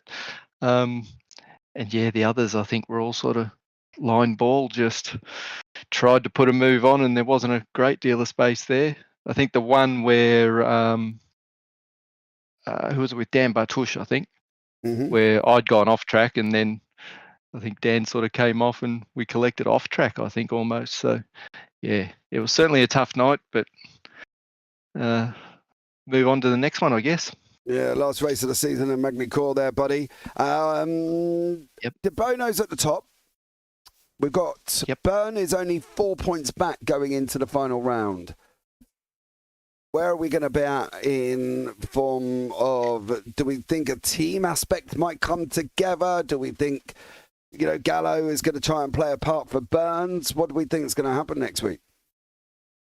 I think we'd all be Gallo would be crazy not to help Daniel out, and I think the rest of the Velocity boys would be crazy not to try and help Dylan out as much as we can. So, yeah, I'm sure we'll all do it fair and within the rules. It'll just be great to watch to see who gets it. Unfortunately, I won't be here, so I'll try and watch on, but it's going to be a good fight. Looking forward to it. I think we're going to need that Rocky music, aren't we? Where it's like da-da-da, da-da-da. Yeah, with a bit of that in the intro. There you go. Yeah. In the blue corner is Velocity Sim Lab, and in the red corner is Carlins Motorsport. Anyway, before I get really completely off and off on a tangent, Shane, anyone you want to shout out before I let you go, bud? Yeah, I'd like to thank Velocity Sim Lab, Origin Digital Design, Here to Race YouTube channel, Speed House, all the boys in the Velocity team. First season for me ever doing any league racing, and they've sort of welcomed me in, and it's been fantastic. Thanks to SRW and for you guys doing the broadcast. It's been great, and thoroughly looking forward to the next season. Yeah, apologies for my awful singing, Shane, as well. So, poison in your eardrums. It's all right. You don't want to hear me sing it. It would be like a couple of cats being strangled. Well, that's all right, mate. We'll get the community cats out, or we'll sit round in the garden, won't we? Right, buddy. Have a good one, Shane. I'll catch up with you soon. Yeah. No worries, boys. Thank you. You have a good one. Take care, mate. See ya. Oh, dearie me. I do have some random conversations with these drivers. I've got to be honest, Sheafy. But there we go. Let's bring in Mr. Delaney as we're working our way through the classes ahead. Ty wraps up the win in race 3. Another man that could safely say he was at a fairground on a roller coaster because he's had quite an eventful evening as well. Let's see what he says to us in here and tells us his side of it as he joins us in the booth. Ty, welcome in, buddy. How are you? Thank you. I'm pretty good. How are you? I'm all right, mate. Not too bad. Tell us about your evening. Interesting one. Yeah, pretty up and down. Started, I think, like in the 10 somewhere. Had an alright start to the race. I was actually in like 4th, I think maybe 5th, and had an incident. I was short of fuel like a lap, I think it was. Started saving, and then I just looped it because I just hadn't been practicing saving. Never done any saving of fuel in the 86, and I looped it, hit the wall, and then started from the back next race. Then I looped at the end of that race. Started like mid pack, a bit further down, and then finished 4th, I think, which is pretty decent comeback, but definitely could have done a lot better. Yeah, definitely there. But listen, dude, at the end of the day, you weren't the only one who had issues, right? There was issues all the way through the field. Some of the top guys had issues, and I think just for you to come out and come back in that Pro-Ams, take the win over in the Pro-Am category in the 3rd race, that's got to be a silver lining to what has been a bit of a rough night. Yeah, definitely. Definitely wanted to make sure I was on the podium for at least one of the races, the AM podium, the Pro-Am podium, sorry, and I just had to make sure that would happen. And if I was going to be on the podium, I wanted to be on the top step, so I just tried to do that. Well done. So you definitely did a good job. Anyone you want to shout out before I let you go? Yep. I just want to quickly shout out to the Fuji Motorsport sponsors: West End Motor Group, Parramatta Preserve Professional, Parramatta City Great Wall Haval, West End Parramatta, Parramatta Suzuki, DC Shades, Relax, Precision Sim Training, Infinity Designs, DC Shades, Adrenaline Images, Battery Warehouse, Ellie Beach, MJS Gaming, Fuji Motorsports, and big shout out to the SRW boys that make it all happen. Awesome stuff. Was that written down right next to you, Ty? No, pure memory. At the sponsor sheet. Ty telling a little Don't bit question the young man. Yeah, a little bit unless he's got a photographic memory. I got lost halfway through that list, so you know what I mean? If he's remembered all of it, I'll be well impressed. But Ty, thank you so much for joining us there, buddy, and we look forward to seeing how you get on at Magny-Cours next week. Thank you. Have a good day. Yeah, right. Like he remembered all of them. That was written, Chiefy. There was no way he remembered all of them people. I definitely couldn't there either. But I tell you... You'd be surprised what a young mind can remember. I can tell you that right now. Like, I think back 10 years ago, yeah, I can remember a fair bit of things from the fly, but nowadays I just forget. It's too much overload. Well, let's just put it this way, Sheafy. At my age, mate, you barely remember what you did yesterday. So good luck when you hit the mid-40s. Right, let's bring in one Mr. Steven Singovich in the booth. 2 wins out of 2 this evening in race 2 and race 3. His brother took the win in race 1, and then Steve tried to basically put the end to his brother's antics at some point after going round right in front of him. But let's have a chat and see what he feels of it. Steve, welcome in, buddy. How are you? Oh, not too bad, mate. No, we had a mess up. We were actually changing positions because he had damage, and he left it too long, and I had to get left to get around to the right, but I didn't have enough space to get around, so clipped the grass. It was all over, and I think I lost 6 spots or something like that then. So it would have been 3 out of 3, but all good. It's all a bit of fun. Yeah, you've done your brother a favour tonight going into the final round as well. With the evenings that Wakefield and Greg have had, you've kind of helped him out a lot, put him in a good spot going into the final race in Magny-Cours. Oh, for points? Yeah, I probably have actually. Yeah, because I think Kevin and Mr. Johnson had shockers tonight. They're both down the back of the field, so they drove like I drove every week. Yeah. So, but yeah, I think I've just realised something. I've been over fueling the car, so yeah, I pinned the fuel right on where it needed to be tonight, and felt like I had a little bit more pace. The car felt a bit more nimble, so that was good fun. A lot of fun, a lot of good racing, a lot of bit of door banging here and there, and yeah, unfortunate about the first race, but it was good. It was excellent. Yeah, it was. It was a good evening all round, to be fair, though, buddy. And I think the racing is going to do well. How you going in next week, right? We know, obviously, you and Dean are brothers. Are you going to go into next week at Magny-Cours? Because I think this is going to be even closer than what it is now, coming out after trying to calculate the scores. And let's be honest, I'm mid-40, Steve. I can't do that on the fly, bud. I need to sit down with a calculator. So are you going to play a part and try and help him going into the final round? Oh, look, if he's in there for a win, mate, it's a team. We're team drivers. We are in the room with Kevin and Greg, but you know, at the end of the day, we're still racing in the team. And if I can slow the boys down a bit, or give him a bit of extra draft, or put him in a position where the other person has to go wide or something like that, hell yeah. Kev is a brother-in-law, but you know, it doesn't matter. We're racing. It's all between the white lines now, isn't it? Oh, mate! As soon as you get on there, a relationship's over with. You know what I mean? Who's family when you hit the track? Apart from you, of course, with your brother. But well, you haven't heard me and Dean go for it in there either. No, mate, I don't dare put myself in there, because I think I'd have to use the bleep button quite a lot here, and have about a minute delay before it goes out on the broadcast, so I could get on top of it. Definitely. But look, going forward, I think Magny-Cours is going to be interesting. We've still got the pros up for the scraps as well. There's only 4 points between them. We've got the AMs going to be going in as well. We'll wait for. Well, Dylan not be here tonight. He's opened the door up for the pro AMs, isn't he? For the pros, isn't he? Yeah, it's 4 points difference. Yeah, excellent. That's sensational. What a way to finish off the season. Oh, viewers, if you don't come out and watch this race, there's something wrong with you, because there's going to be some spectacular racing next week. Yeah, mate. I've decided we need a lot of fun. Yeah, we need the Rocky theme tune.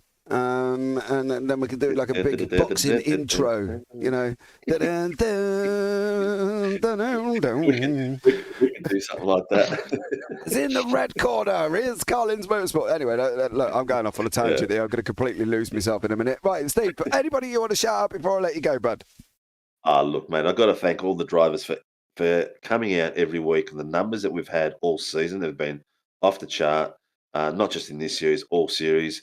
It's been a lot of fun just to commentate like what you guys are doing tonight, but to race as well. It's been spectacular. And, of course, we've got to thank the people that keep the doors open, you know, Shannon's Insurance, Warren & Brown, Grim Industries, NeuroPower, DSL Railway Services. It's without those sort of people coming on board with us, we're a fledgling organisation, we would be out the door and shutting shop. So it's very important to us. So if you want to get in there and sponsor, we're looking at 2 more, one for a Monday night and another one for a Sunday afternoon as well. So we're looking for 2 more naming rights. Get it out there. If you don't know someone, get someone, speak to someone, get them to reach out to me. Okay, bud. Well done. Nice little plug there. I love that as well. Coming in and using your time effectively. Steve, we're going to see how you get on at Magny-Cours next week, bud. Don't forget, help your brother out, eh? I shall, mate. I shall. All right, buddy. I shall. Thanks, guys. Hope you had fun. Cheers. Clearly, Chiefy, I think from my own perspective, I've had a little bit too much fun this evening here, as well as I've ended up singing the Rocky theme tune. Nothing wrong with that. I will give the points update as well. No, there could be further post-race penalties as well, so anything can change. But at the moment, Kevin Wakefield is leading the AMS ahead of Dean Sinkovich by 29 points. It was a further 14 points separate between Dean and Greg Johnston. So unfortunately for Greggy, he has a fair bit of catching up to do after tonight's unfortunate races, but it does put Kevin onto the podium position to take that victory, and it is up for Dean and his brother Steve to work as a team and get ahead of him as much as possible. So the 29 point, that's 15 position difference. So he has to basically finish ahead by 5 positions every race next week to take the championship. And between DeBono and Byrne, it's only 2 position difference. So considering that those 2 have been very consistent up there on the top and taking out victories as well, I wouldn't be surprised if it goes down to the wire. It definitely will be here as well. So thank you so much for joining us once again. It's been a pleasure to be alongside Mr. Sheepy here this evening as well. But that's going to wrap it up for us for this wonderful evening of racing. Join us next week at Magna-Core, because I can tell you what, it's going to be a banger. So make sure you stay tuned for that one. But I've been James Parfitt alongside Sheepy here. Thank you very much for joining us. And as always, take care. Have a great week. And you never know, we might see you on the track sometime. Good night.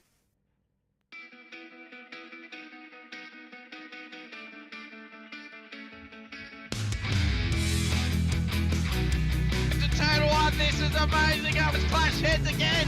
This is like Chad Moskin and Cam Waters. Almost the same situation.